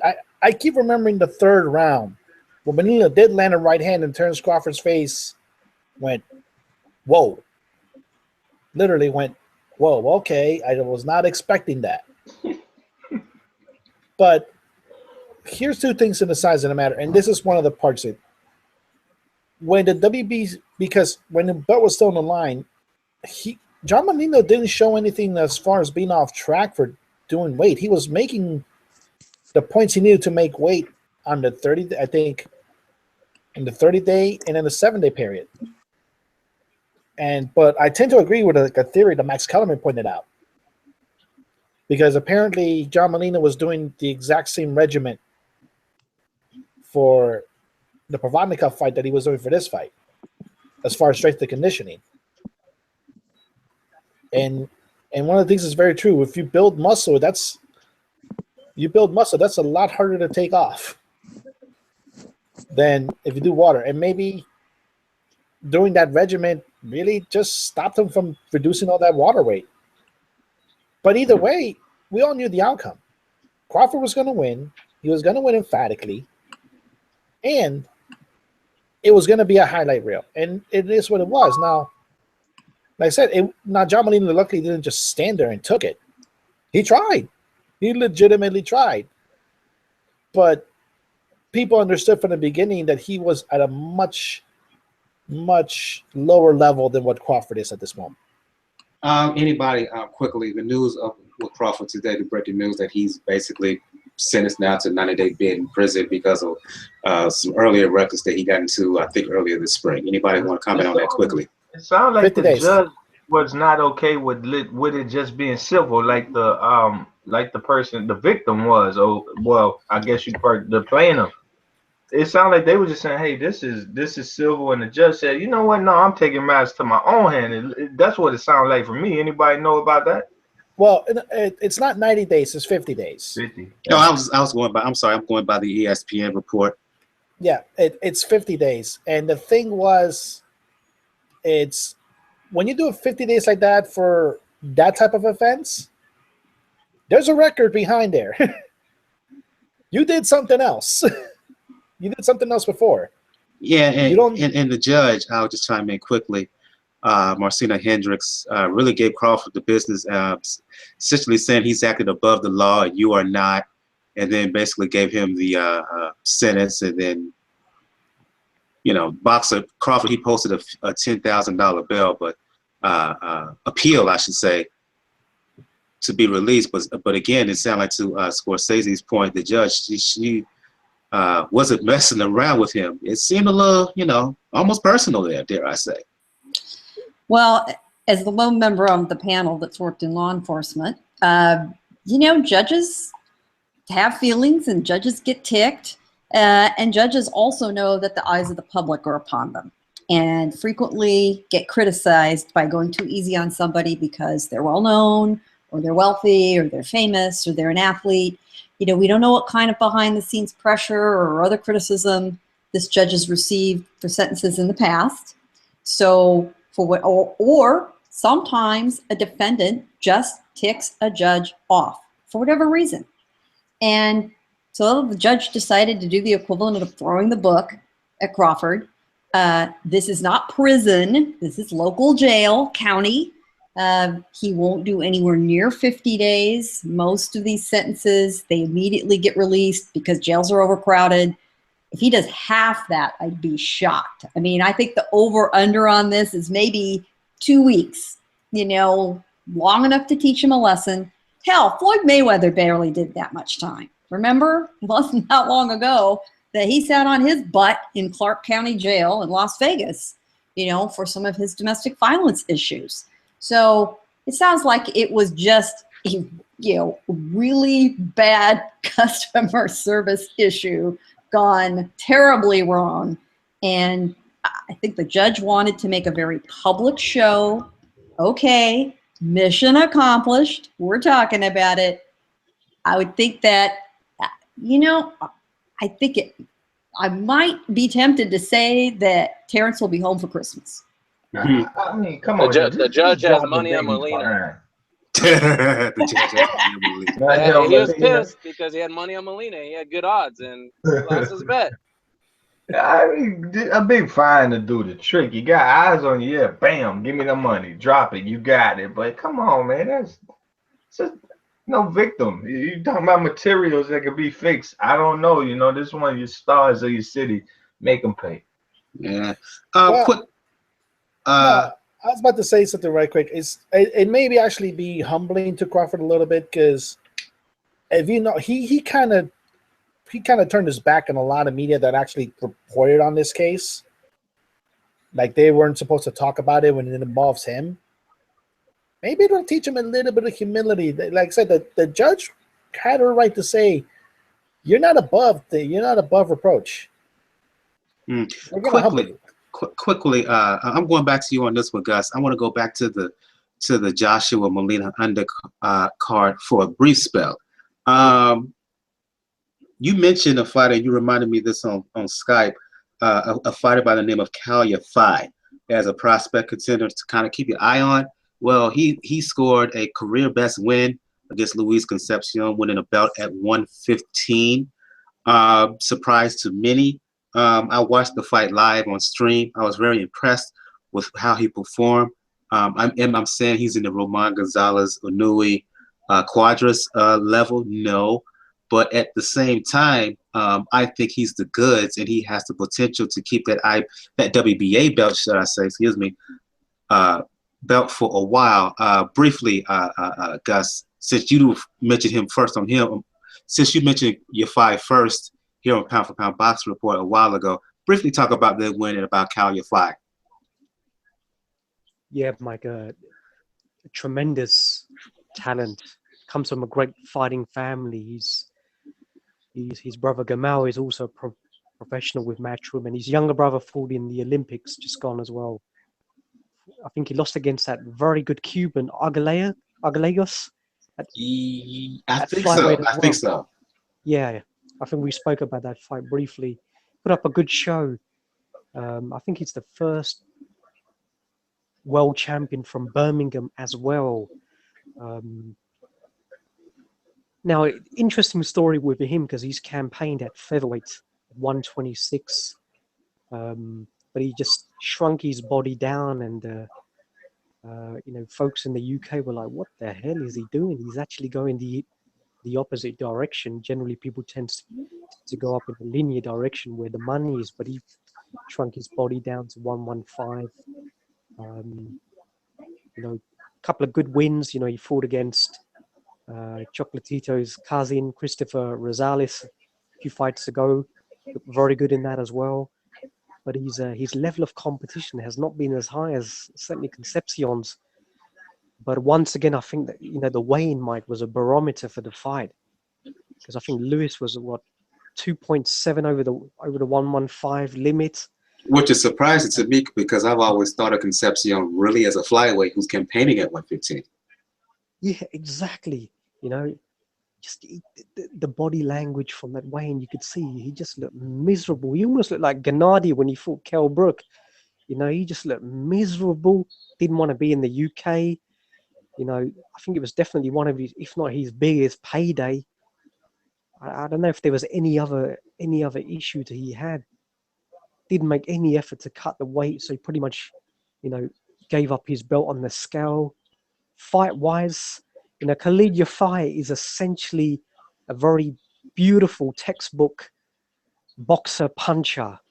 Was very, very aggressive a few years ago, but he's slowly developed his craft.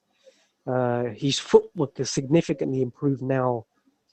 Started off very much as a body puncher, but now he can fight both on the inside.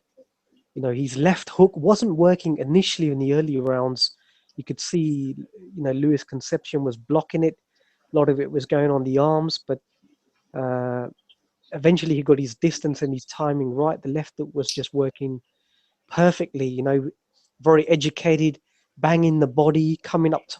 When Concepcion began to drop his right hand, that was the telling sound. Then he was just firing it up top, firing the left, you know, the right hand over.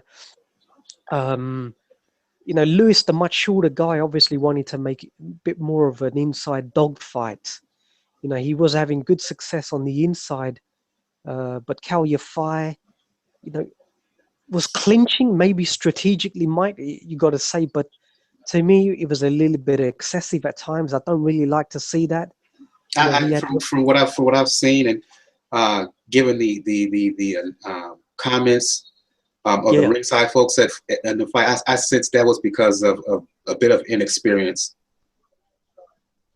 Yeah, and obviously you don't want to, you know, give away your advantage in your first fight as well. So, you know, you can forgive him for that. It's a learning curve for him.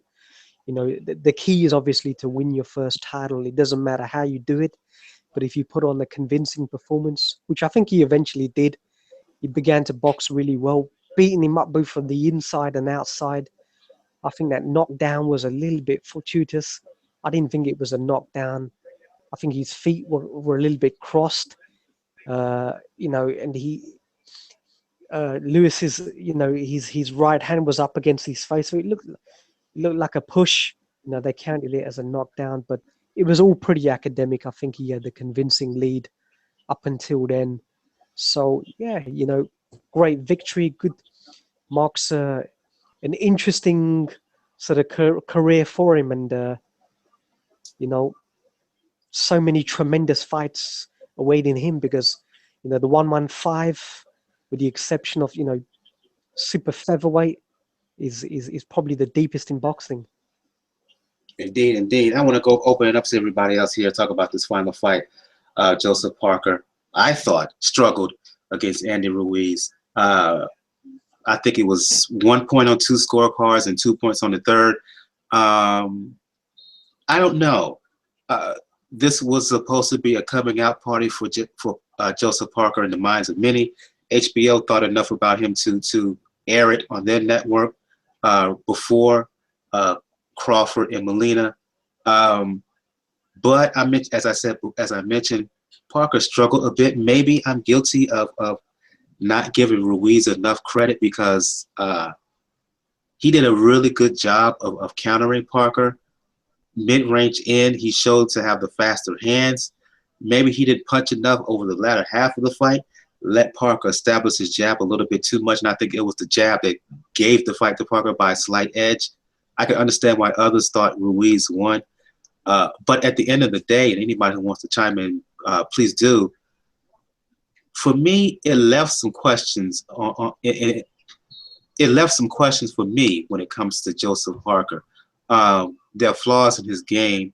There are things he needs to work on. And in comparing him to a Wilder, a Fury, an Ortiz, a Joshua, I would rate him behind all of those fighters. Yeah, of course. Just 1 point, Andy Ruiz, the exact opposite of John Molina. Yeah. You know what I mean? You pick your feet up, like you got your shot. Pick your feet up. Throw your hands. I know what it was. Andy Ruiz, he got hit and he felt something, But that's why I give John Molina all that credit, because Crawford hit you and you feel something, but you never try to stop. You know, instead of taking 2 steps, take 5. Andy Ruiz took, you know, he was fine with taking the 2 and hoping that Joseph would stand in front of him some, and then, like you said, in the inside he would bang him out a bit. I mean, I felt he won the fight. I had him winning it, but Andy Ruiz, that is. But at the same time, I can't argue with no judges because you don't do it. You ain't do enough. But as far as Joseph Parker being food, I'm just wondering which restaurant, because that's damn sure. Straight up, he is 100%. Anybody else, please? This I had to watch this fight 3 or 4 times to see if I changed my mind and things. Because the first time, yeah, I had that attitude like, wow, I really overrated Joseph Parker. No, but by the 4th fight, I started to notice, yeah, that Parker was moving a little bit better as the rounds went on. That Ruiz was losing the advantage that he was having in hand speed to the power shots that Parker was throwing. Now, yeah, let's face it, this wasn't an all-time great fight, and yeah, Joseph Parker is not like really a finished product. But then again, right now we have in heavyweight division 3 champions that are really works in progress. Like with the only person that's furthest along you can make a debate along is probably Wilder, just based on experience. But in this case, if Andy Ruiz probably would have gotten a little bit better shape, like I said, and this was probably he was in pretty decent shape already, well, at least for him. But if he was able to get in better shape, he probably would be able to move and stick better with Joseph Parker. Now, I think this is his first time training with Abel Sanchez. Yes.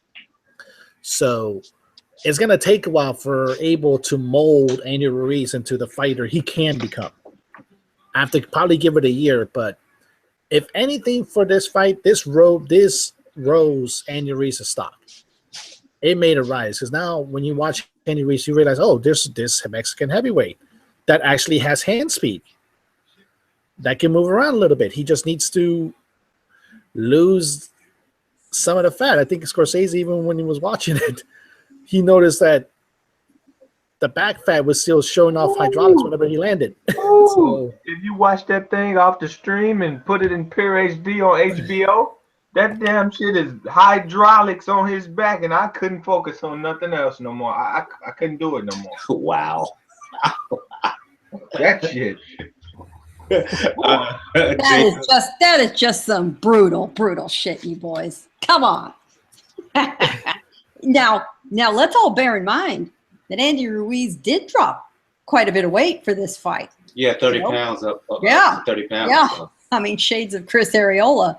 But with that kind of speed and a good work ethic and a new trainer who, just like with Garcia and Mares, Sanchez and Ruiz seem to be a really good fit.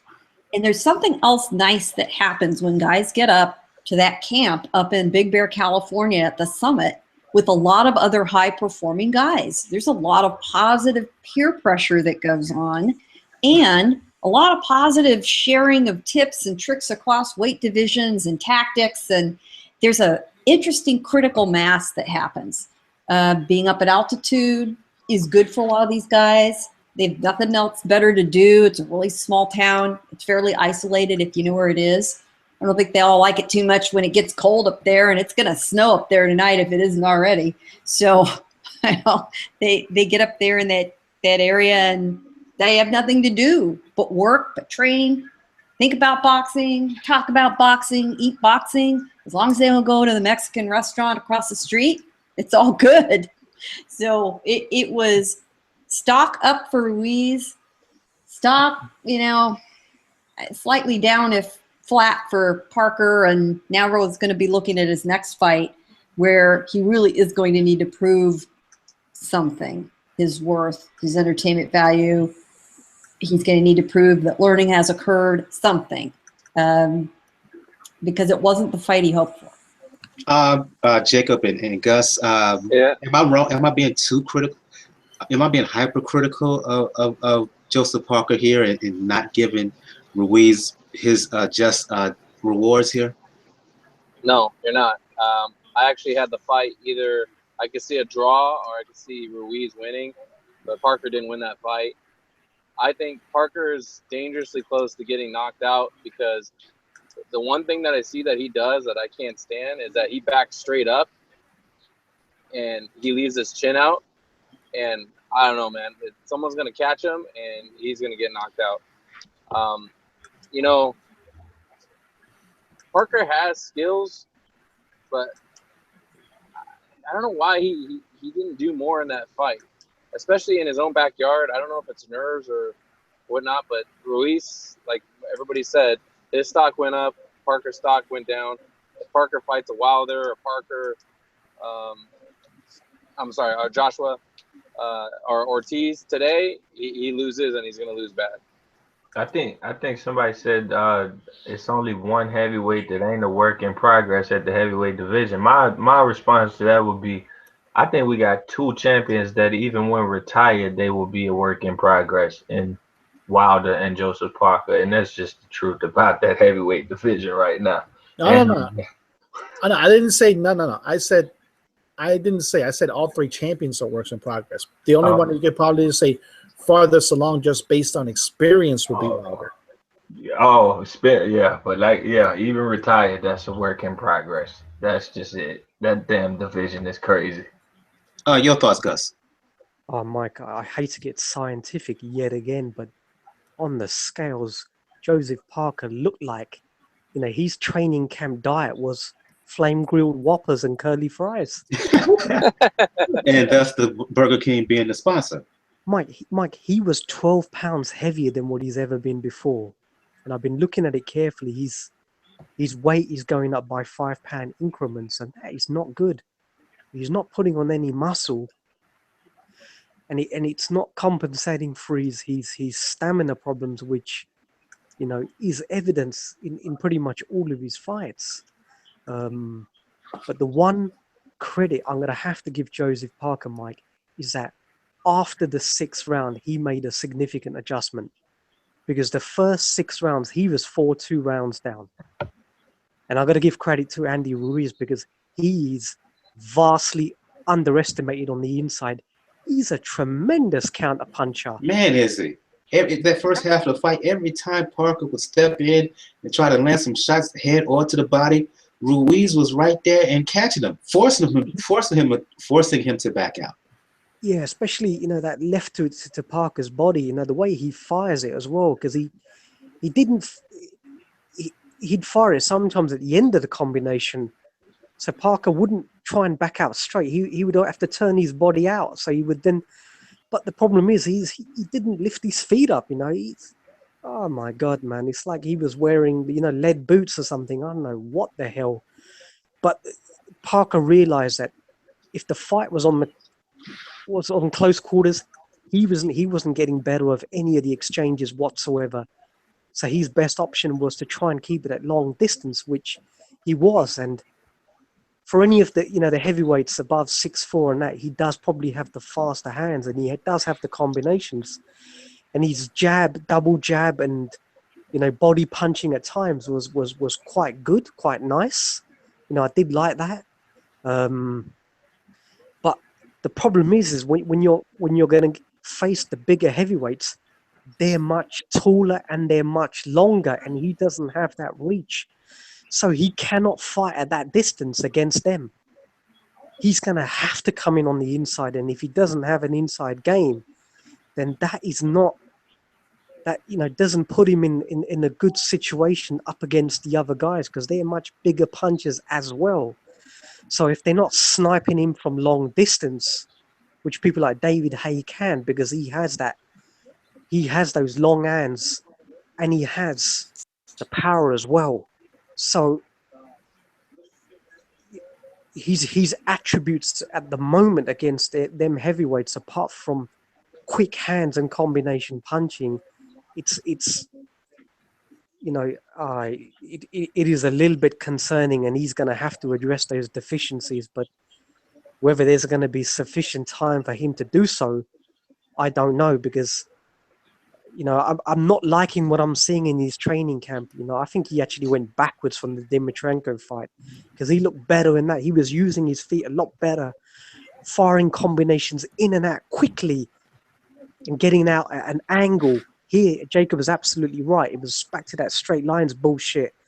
Only fortunate that Andy Ruiz didn't have the foot movement to capitalize very, very quickly. So, yeah, he's a very, very lucky young man, I'll tell you that. Yeah, indeed. I want to move on. Two main stories here I want to talk about. First, after our show Friday, three-time three-division champion Hozumi Hasegawa, current belt holder at 122, announced his retirement from the sport. His last bout out, he scored one of the better fights of his career, surprise to many, and to win the belt at 122, WBC version, I want to say. Quickly for anybody here, thoughts on the retirement and the career of Hozumi Hasegawa?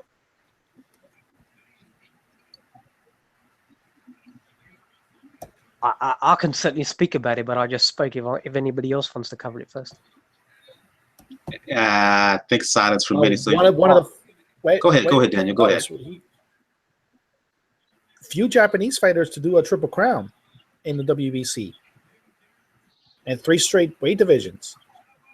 Fought really well. Was valiant. Went everywhere. Like I think his most emphatic loss to me is a recent one where he lost to Johnny Gonzalez, 4th round TKO. But really, really good champion.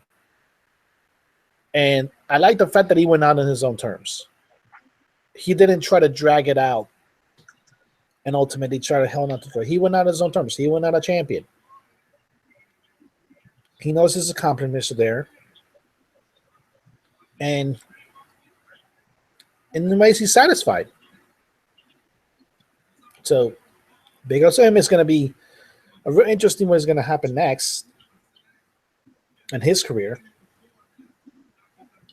But really nice champion. He's a really nice guy. Like I think I've heard really good stories about him when you talk about it. But I'm glad he ended it on his terms. The sport didn't drain it out of him. He ended it on his own terms. Indeed. He came onto the scene, really beating long reigning champion Sahapram back in 2005. Yeah. Had a successful reign, I think maybe 10, 11 title defenses until he, in a fight that he was winning, by the way, he got clipped and caught by Montiel. And at that point, his career was kind of up and down. It was up and down. Because largely in that fight with Montiel, his chin got exposed. You mentioned the Gonzalez bout. The Kiko Martinez loss as well. But in the interim, he also won a belt at featherweight against Burgos. I mentioned his last bout out. The surprising win over Ruiz, in which he made him quit. Highly successful career. One of the better fighters from Japan in recent memory. And you want to comment, Gus? Yeah, absolutely, Mike. Hasegawa Hozumi, one of my favorite fighters of the last sort of decade. For folks, he was from Hyogo. Yeah. Smooth Japan. Boxing southpaw, really smooth. Yeah. Finished with a career of 36-0 with 5 losses. How many was it? 16 knockouts. Southpaw, quite a big. When you started out at bantamweight, he was a pretty big bantamweight. I think it was about sort of 5'6".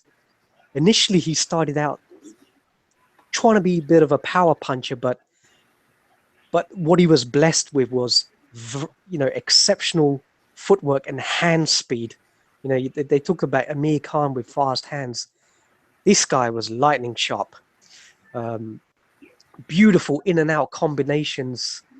But the thing you mentioned, Mike, is that when he lost his bout against Montiel, that was a great fight. He was actually beating Montiel up until when Montiel landed that, the left short left hand, and then up against the ropes, the referee stopped it. I thought a little bit prematurely, but such is the culture and tradition of Japanese fighters that they don't really protest.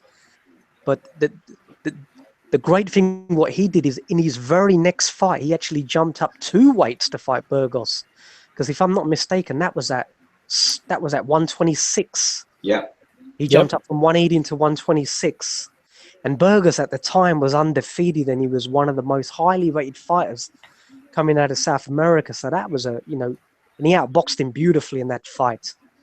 Up until when he met Johnny Gonzalez, and that was just one punch from Gonzalez. That's all he did the entire fight.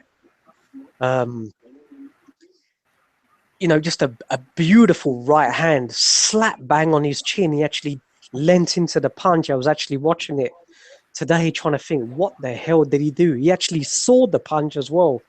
Tried to put his right hand to try and block it, but Gonzalez's momentum was like all in that punch. He just, really launched into it. So that was unfortunate. But he managed to, go back to and fight in Japan, and then went back down to 122 to sort of complete the set against Hugo Ruiz, who had that great fight with Julio Ceja, 2 fights. And, I think there was a clash of heads where Ruiz broke his nose. And I think under the WBC rule for deliberate foul, you get deducted a point. But he still managed to come back, was just targeting that nose. And at the age of sort of 36, fought beautifully, because Ruiz was a damn tough opponent. So I think Ruiz retired on his stool. It was still very, very close on the cards, but Hasegawa, with all of his experience, was just targeting, the injuries. So, we were talking about whether he's going to come back, but no, I think it's a perfect time for him to retire on a high. Many, many congratulations. I watched so many of your fights, trying to find it on Fuji TV. But the last years, it was a hell of a problem. But gave me many hours of enjoyment. So yeah. One question, Gus, quick. Better bantamweight champion, Japanese world bantamweight champion. Hasegawa, a current WBC champion, Shizuka Yamanaka. I knew you were going to ask me that. Oh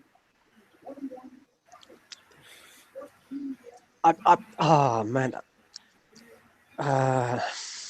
It's a tough one, right? It is a difficult one because, primarily because I think Hasegawa has fought a lot more sort of crossover fighters who have come from South America as well. Very, very good fighters, as we were saying. Fighters from Thailand. That Thai fighter he fought at the time was a monster. I think he was like 46-1 or something. And you subsequently beat him, knocked him out in a rematch. Oh, Yamanaka. That's a difficult one. I think I got him stumped here. That's cool. Mike, I prefer Hasegawa boxing-wise. Just an aesthetically pleasing, fans-friendly fight, and folks in Japan loved him. He was huge back in sort of around 2004-05, probably the biggest star in Japan at the time. Okay, indeed. I want to venture outside of boxing right quick. If you've been following television today, particularly following sports on television, then you would know that Craig Sager finally succumbed to cancer today, passing away at the age of 65. Best known for his broadcasting on TNT, NBA on TNT, known for his awkward suits. I mean, the clip of you can go on YouTube and find a clip of Kevin Garnett basically saying the suit he was wearing, Sager, burn it. And Sager tried to chime in. He kept saying, burn it, burn it. But he was very good at his job. I'm going to you, Gail, since you in the media. Thoughts on the passing of Craig Sager today at the age of 65? Well, first of all, it's just incredibly sad to see someone talented who otherwise would have many, many years of a career ahead of them have it cut short. And unfortunately, when you we all have somebody like this in the public eye that we build that viewer relationship with, that we feel like we know. And unfortunately, they have to play out this personal issue in front of all of us. It just makes it very difficult. He did something that a lot of other people in the media, broadcasting in particular, have come to learn as an important part of what you do. He figured it out long before a lot of other people, which is it benefits you to have a very defined brand. The whole idea of your brand, your personal brand. Yeah, those suits were damn goofy. I mean, some of those were straight out pimping. It was crazy. But we all remembered him. It was his little calling card, if you will. And then you were forced to look beyond those wacky outfits at the fact that he was talented, thoughtful, well-prepared, and obviously treated everyone with respect because of the respect you see given back to him. That doesn't always happen in the media. And sometimes you just do have to make enemies, you know, if you're going to be honest. But there is a way to ask tough questions and bring up topics and get information out of people in a polite, respectful manner, but still, you know, ask the questions, push the issue, and really insist on some honest answers. And that's something he was very good at. So he's a unique individual in an area where a lot of people are very cookie cutter still. Play it safe, go along to get along. He didn't do that. And that along with the obvious warm relationships he's built up with people across all sorts of genres of sports tells you a lot about what kind of person he must have been behind the scenes that we don't know about. Anybody else who wants to comment on the passing of Craig Sager?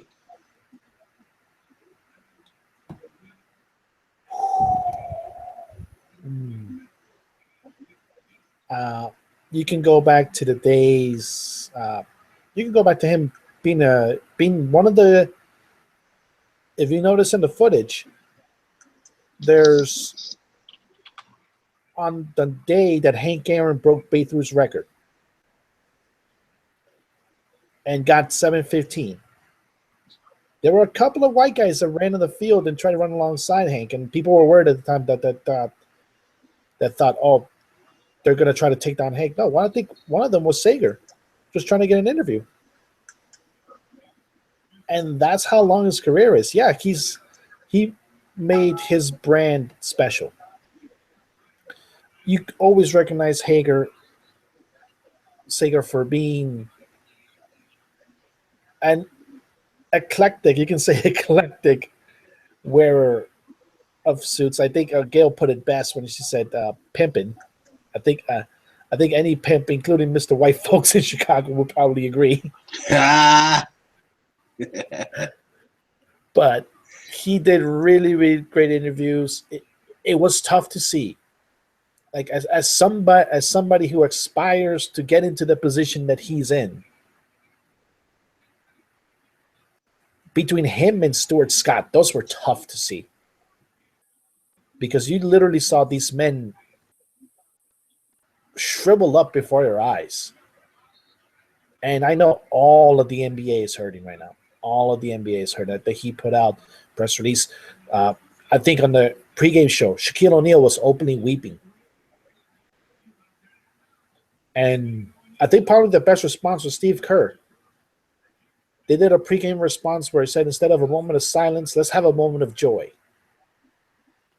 for Craig Sager, because basketball's not going to be the same again.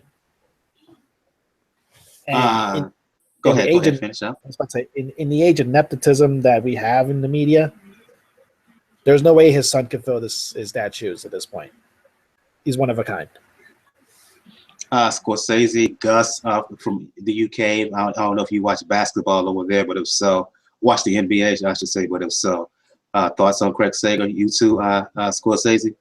Yeah, my best when him and Popovich go at it, and Popovich always give the people a hard time, and then when he came back, Popovich gave him start answering his questions and open up to the questions, like like you been sick. I ain't gonna go there again. They had a little good rivalry, like a healthy rivalry, where he's gonna ask questions. Popovich just look at him, and he keep asking. He just look at him.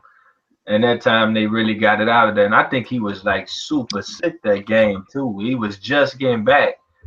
And I think that was like sort of a good little defining moment for him right there. But rest in peace to him and hashtag Sega Strong. Gus, any words if you knew of Craig Sager? No, not really familiar with.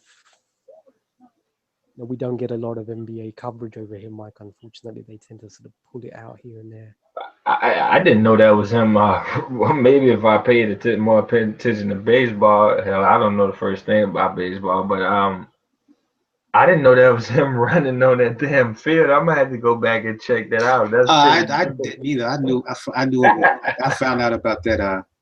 I was informed of that, I should say, maybe 10 years ago or so. But for the longest, I didn't know that was him either. So yeah, I can only piggyback on what you, Scorsese, and Gail and Daniel had to say. Again, that's like YouTube trolling. You know, it's like the what's that guy that jumps on the fields, the soccer fields?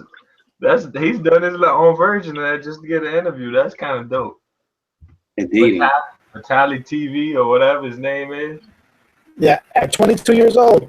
He did that at 22 years old. Yeah, that's dope. Indeed. Rest in power, Craig Sager.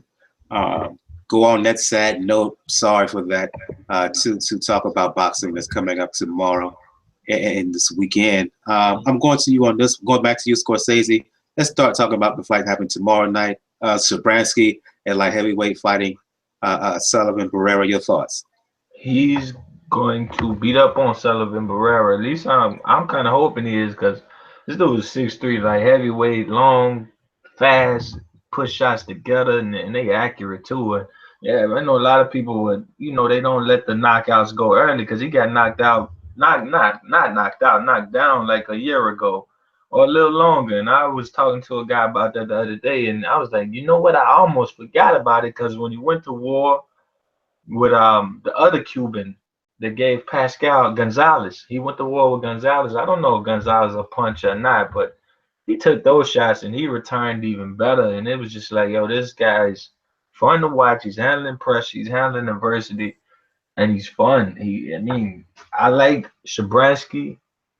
I don't think he's gonna get a shot unless he gets to the #1 spot, because nobody is just giving shots to somebody that's not popular and somebody that big of a threat. And I don't, I think Ward they try to pay him, but it was like peanuts.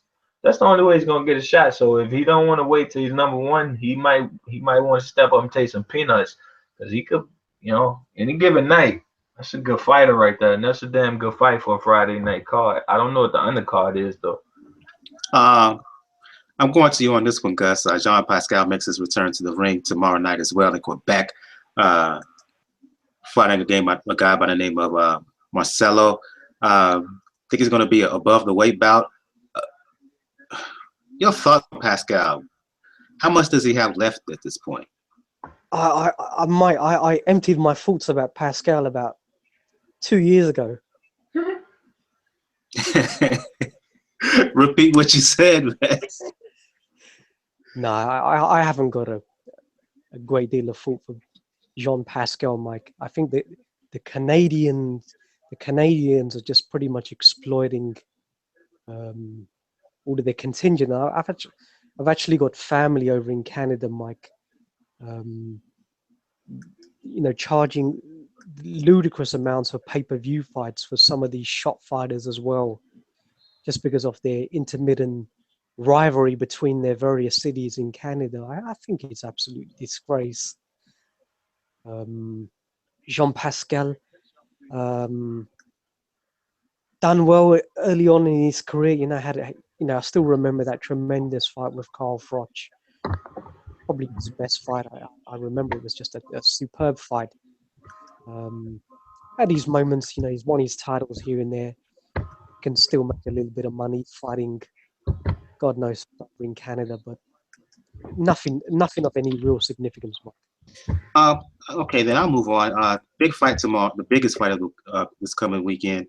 Bernard Hopkins making what he says, and I hope so, his last fight of his career, fighting Joe Smith on HBO in Inglewood at the Forum. I think, Gail, you're going to be there at that fight, as well as Jacob, who I believe had to dip out. I will thank him for being on the show. What's the level of what's the buzz, I should say, surrounding this fight in the lead up, as well as your thoughts on the actual fight? There's a lot of buzz. I think we're going to get a good crowd. I think it's going to be a lot of excitement about it. There's some excellent undercards. The whole card is very stacked. You know, who doesn't want to go see, you know, vintage Bernard Hopkins in action? Do we all think it's his final fight? Not really, unless he really gets knocked out flat. Then it's his final fight. I think if it's close or if he wins, I don't think it'll be his last fight. And if you caught the news conference, the final news conference yesterday, it was epic Hopkins trash talk, as only he can do. I urge you to go look for it. I'm sure it's out there online. What I'm impressed about, and what most of us are impressed about, though, is he did not pick a stiff. He picked a very interesting opponent, Joe Smith Jr.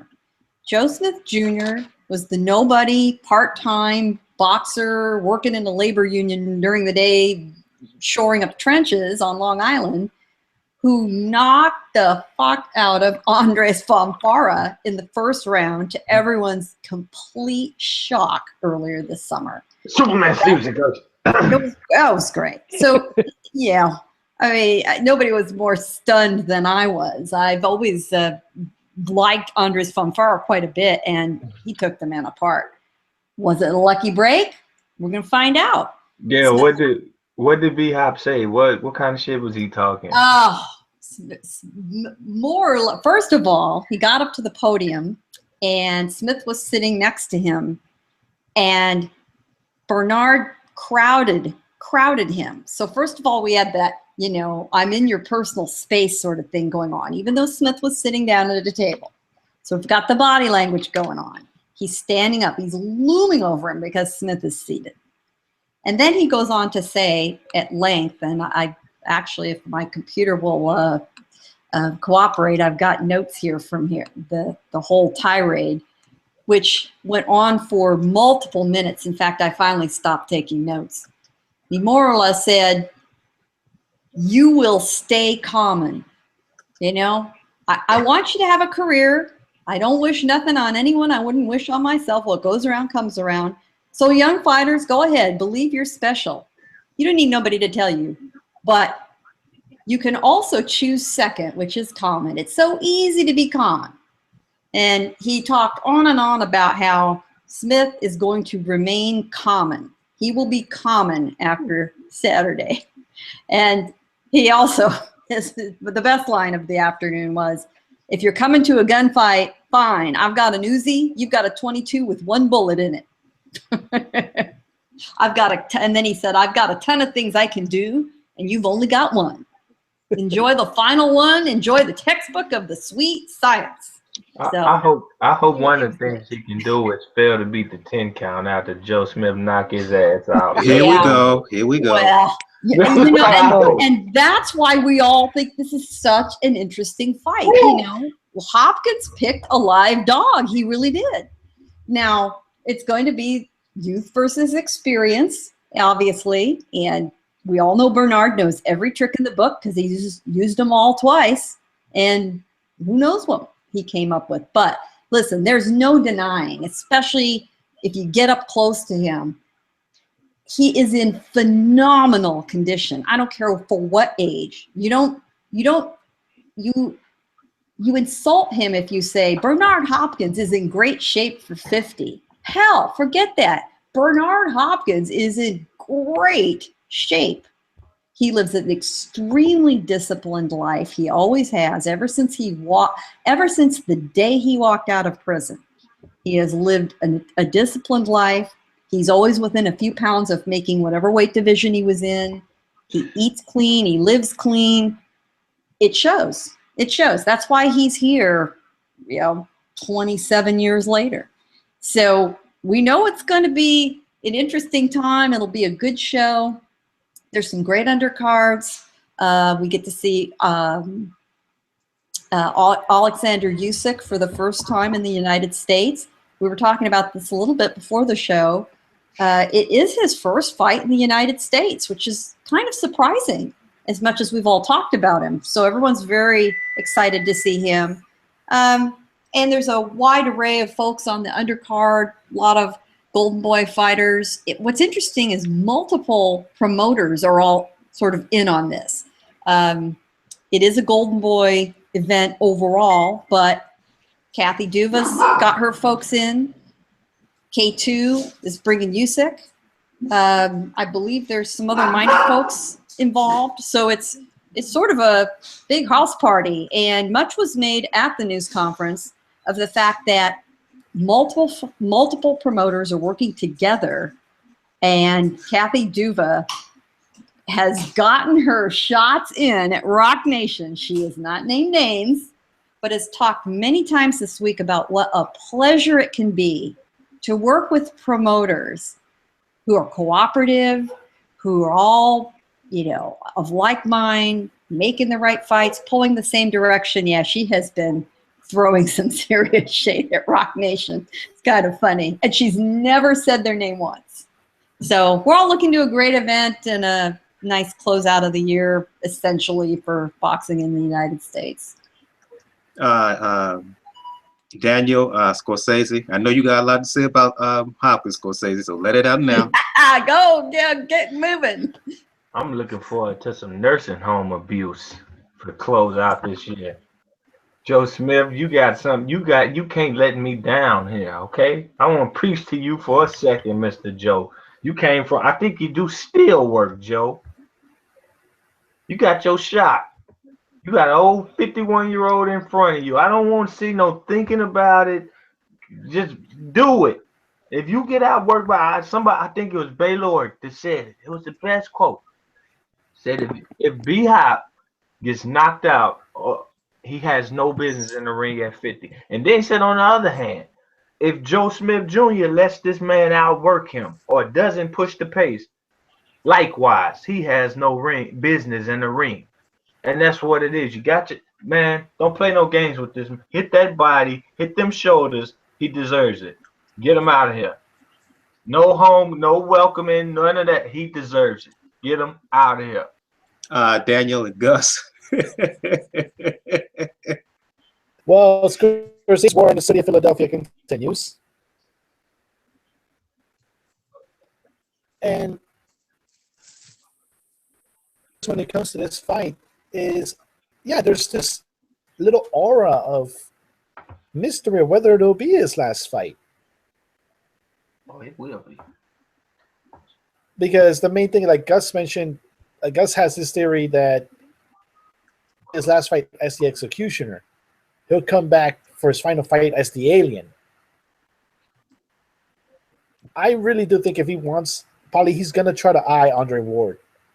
If he beats Kovalev in a rematch, I don't know, because for years, Hopkins has said he would not fight Andre Ward. So I don't know.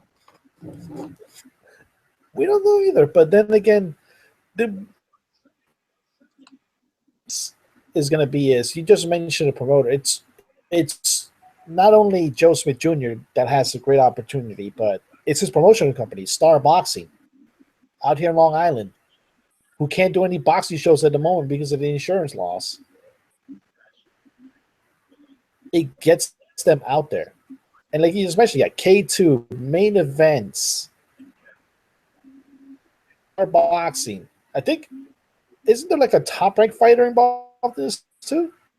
I mean, it is a complete vegetable soup going on with everybody. And they could not be more pleased with themselves, all in the mix. Everybody is cooperative. All of the events, promotional events have gone really well. You know, fighters have been very available for interviews. They're shopping around. So, you know, they have been strutting around a little bit, you know, pleased with themselves. And like I mentioned, Kathy Duva is just, you know, taking it to Rock Nation because of how well this is going, and, you know, how burned she still feels over the whole Kovalev Ward promotion. So Yeah, I think that she would be, you know, if her guy can't beat Ward a second time, there would be some, you know, a little bit of solace in the thought that maybe if her guy can't take him out, Hopkins could take Ward out. And yeah, he's avoided him up to this point, but for God's sakes, he's 51 years old. What the hell does he have to lose? Can you imagine? Could you imagine him even coming close to beating Ward at that age? It would be a phenomenal story. It really would. it would literally be a passing of the torch, because there's been a lot of people that have compared Andre Ward's style to Bernard Hopkins' style. And it would to be a little bit past the torch fight. And I want to make a little bit of a note, because I'm picking Hopkins for this fight based on experience. Is that it's the fact that I know Scorsese's mad at him for this, but this time with John David Jackson instead of Brother Nassim. Interesting enough, the trainer that literally said in an interview, like, you can call yourself an idiot, that you're an old man. Like, eventually you're going to get caught by, eventually you're going to be reminded that you're an old man. Interesting that he picked that guy, the guy who he had the verbal jabs with, as his trainer. That tells you what he is. It tells you he's fighting with himself. He's fighting with everything. He got all these things in his head, and it's going to top off by Joe Smith knocking his ass out, and then he's going to say the most epic words ever. 3 words he going to say. Lines only, baby. Right after that. Oh dear. Oh my God. Mike, Get in on this, Gus. Look it, baby. I think folks might be missing the most significant point, and here's a tip for all you degenerate gamblers, me included. Now, the co-owner of Golden Boy Promotions is promoting his own retirement fight. So if he remains on his feet, he's winning this fight. Simple. Yeah. Got a good point there. But I tell you what, I want to see Joe Smith put him on a gurney, man. Oh. Them rolling him out of that arena on a stretcher. Yeah, you're right. Elder abuse. Elder abuse. Yeah. You know, Gus, you and Scorsese, you're supposed to treat your elders more kindly than this. Then I want to see Jeff Horn give Tim Bradley some work after. I agree with both points you just said. I'm savage with it. Yes. Dude, you just mentioned something I wanted to talk about. I know it's a little bit late, but we just had the WBC convention, and they ordered a dandy of Tim Bradley versus Errol Spence. I missed the first part. What was that? He said that the WBC ordered Tim Bradley versus Errol Spence. mainly because Amir Khan reported an injury, so I said, okay, we need an eliminator.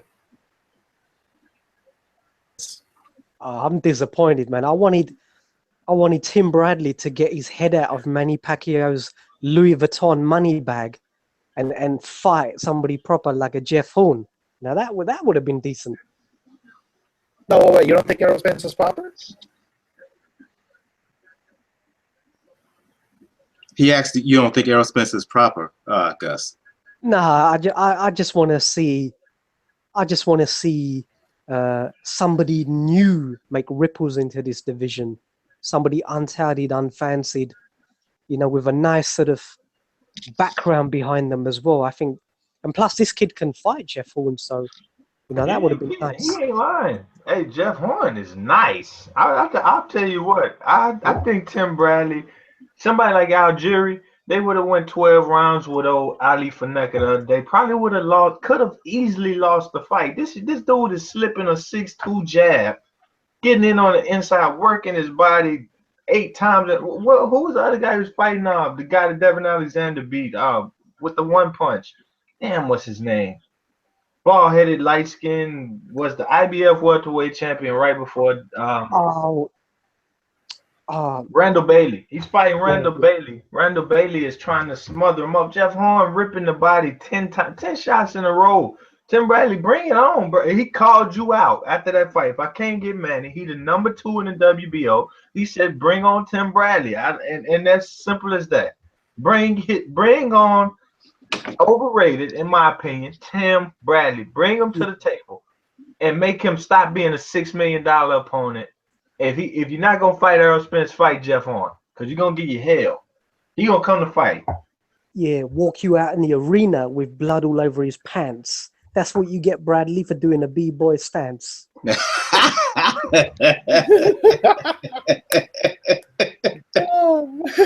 Oh boy, I love it. I love it though. I love it. Quickly, I'm going right back to you, Gus. A fighter you like a lot. Lot of regard for, holding high regard. Excuse me. Oleksandr Usyk making his U.S. debut, as Gail mentioned earlier, fighting his first defense quickly following his win to win the belt. Your thoughts? Yeah, he's fighting a guy. The correct way of pronouncing his name is Thabiso Mchunu. Very good fighter from South Africa, who lost in the eliminator against Ilunga Makabu, which was a huge fight back in South Africa. Good fighter, Mike. He's a very clever boxer, uses a shoulder roll very well, very good jab. He was just beating up Makabu, but after 6 rounds where he dominated the whole first 6, he just ran out of gas, allowed Makabu to come back and I think knock him out in the 11th when he was still ahead on points. All he had to do was survive. Up against Usyk, oh my days. He's going to because Mchunu's, he doesn't use exaggerated feet as his defense. It's more of his upper body and his shoulder roll. I think Usyk will exploit that lack of foot movement, and I think he'll implement his own foot movement in this head. But what I would like to see Usyk do, Mike, the Glavatsky win was a very good win to win a world title in enemy territory. In this fight, I want to see a little bit less of that amateurish sort of in and out punch accumulation.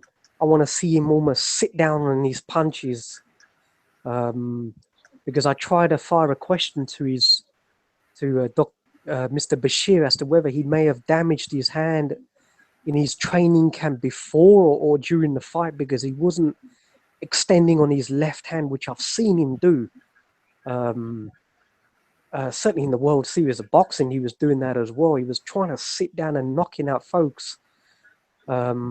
So in this fight, that's what I want to see him do. I want to see him do a little bit more inside work as well, because I think he can put on a master show. And fantastic to see him in the US, because he's got that. He's got the style, he's got the ability, and I think he's got the personality as well. So, really looking forward to it. But I'm only disappointed it's against Mchunu. Should be a good fight, nevertheless. Quickly, anybody else who want to chime in before we begin to shut down the show? The one thing that struck me is there's a tremendous height difference as well. If you look at the stated stats, Usyk is 6'3", 6'2". Gus, help me with the pronunciation. Oh, you did such a great job. It's almost like, it's not with the M, it's almost like Mchunu. Mchunu is 5'11", but it looked like it was even a greater disparity with them standing next to each other. It almost looked like Mchunu was barely taller than De La Hoya, so which is not the case. He is certainly tall enough. That might be a problem, because Usyk has got quite a bit of reach advantage that he barely needs. I think that he will do his handiwork, and his American debut is expected to be quite a splash. Anybody else? Hey, Usyk's fighting in the U.S. That's all we need to know. Okay, I think we're going to start to shut the show down. On that note, going around the hangout here, around the panel here, starting with you, Gail. Gail Falkenthal, Communities Digital News. For folks who want to talk the sweet science, dogs, well, what was Dancing with the Stars, what will be in the future, Game of Thrones, anything else, let the folks know where they can find you. Yeah, well, I think I'm going to be sending J-Rock's name to Dancing with the Stars. He can, while he's recovering, he can go on the spring season. What the hell? He couldn't be a worse competitor than either Victor Ortiz, Sugar Ray Leonard, and Floyd Mayweather, who have all been competitors on the show, and none of them even made it to the semifinals. It's embarrassing. We need a boxer who can dance, for God's sakes, on the show. Be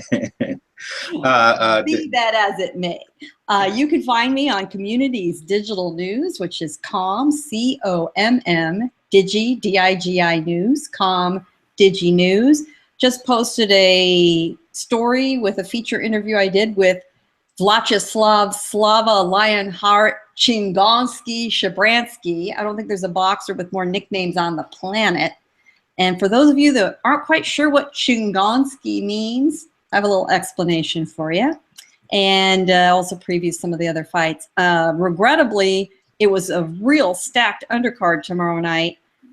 The co-main event and one of the undercard fights are both off due to the A-side fighters not making weight. And both of them were the two fighters from San Diego. I hang my head in shame.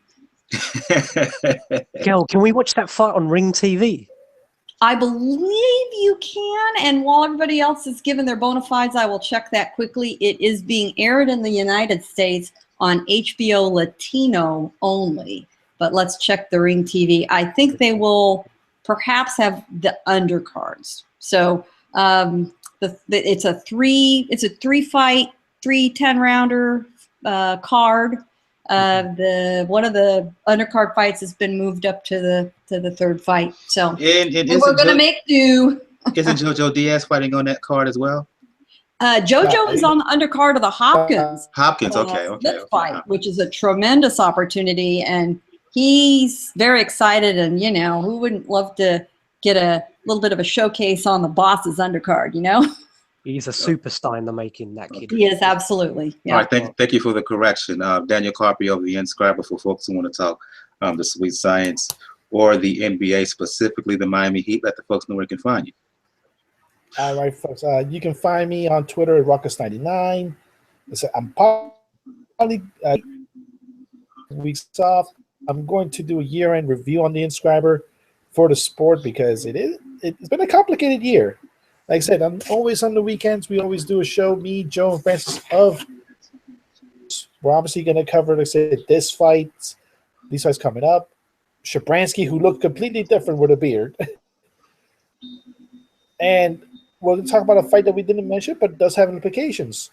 Oh, yeah. I forgot. You mentioned in the chat. Quickly. Bermane Stavern, Alex Povetkin fighting tomorrow in Russia.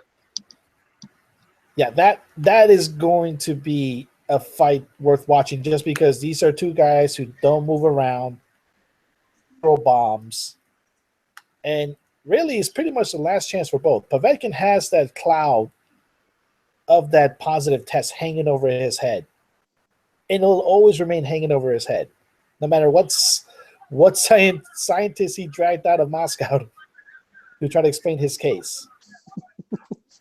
And with Stavern, and mainly with Don King as well. Yeah, this is their last shot. He's been wanting a rematch with Wilder for a bit. And this will be his last shot to try to get it. I don't see him winning, though, because, the fight's in Russia. So I don't see him winning unless he emphatically knocks out Povetkin.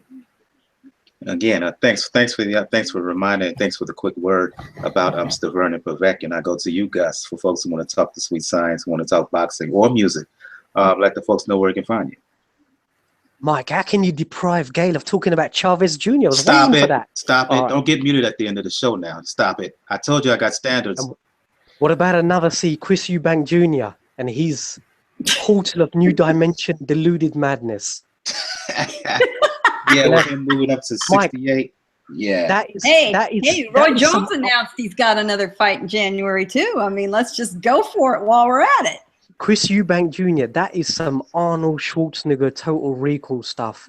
That is Chris Eubank Jr. walking into Recall and saying to the guy, "Good afternoon. I'd like the memory.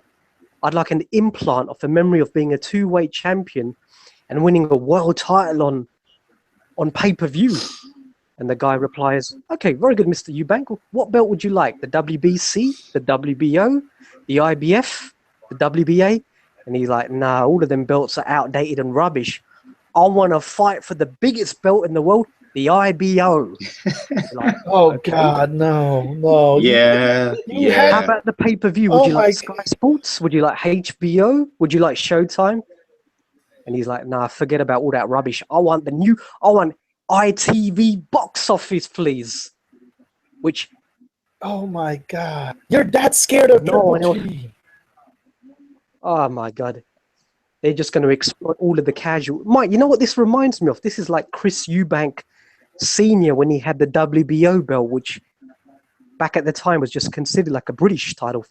It wasn't even recognized as a world, a world belt, and he almost. The British fighters almost made it into that state, into that sort of, the top four sort of belts. It's almost like Chris Eubank Jr. is trying to do the same with the IBO, almost create his own boxing world. Literally, I'm amazed at this. You're that scared of Triple G that going to an enterprise that doesn't even have a track record of pay-per-view, and you're fighting for, yes, it's the biggest of the little guy belts, but it's still not a bigger belt.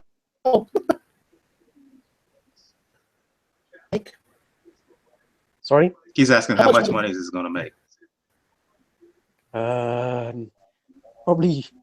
It's probably going to make less than what your trainers are worth.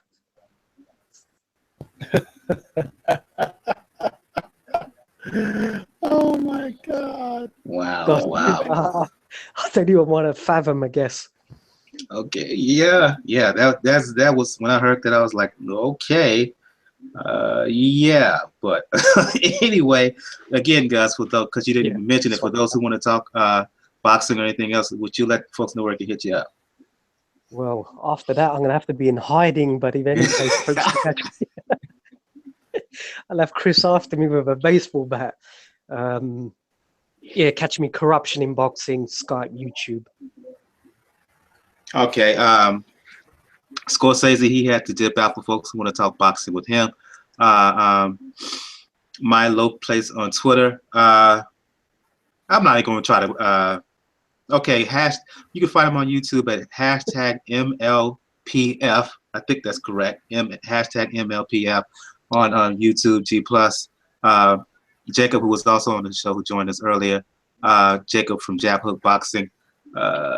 If you want to check him out, just follow him on Twitter, JRATM23. Let me repeat that, at JRATM23. For folks who want to talk boxing with me, you know what it is. Brother JR on Twitter at Brother JR76. And as I stated earlier in the show, if you want to find out all things about the Alpha Boxing Report, just go to the blog page, P4P Boxing Report.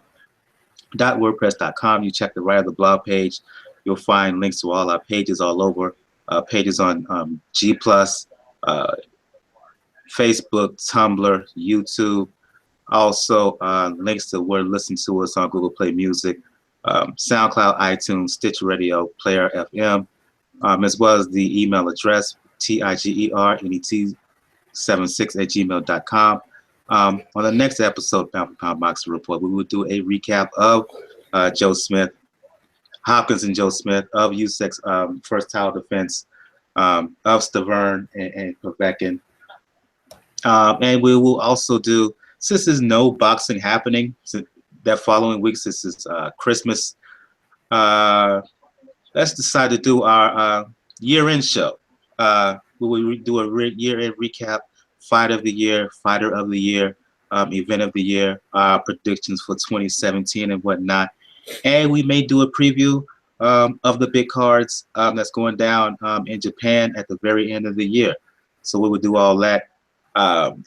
For Gail Falcanthala Community Digital News, for Scorsese of YTBC fame, Daniel Carpio of The Inscriber, Gus from Corruption and Boxing, Jacob from Jab Hook Boxing. I'm your host, Michael. This has been episode 150 of Pound for Pound Box Report. If you listen to the podcast, check the dopeness from Rhapsody as she closed down the show with the music. Fire song. Anyway, episode 150, Pound for Pound Box Report. Everybody have a good evening. Good night. Sayonara.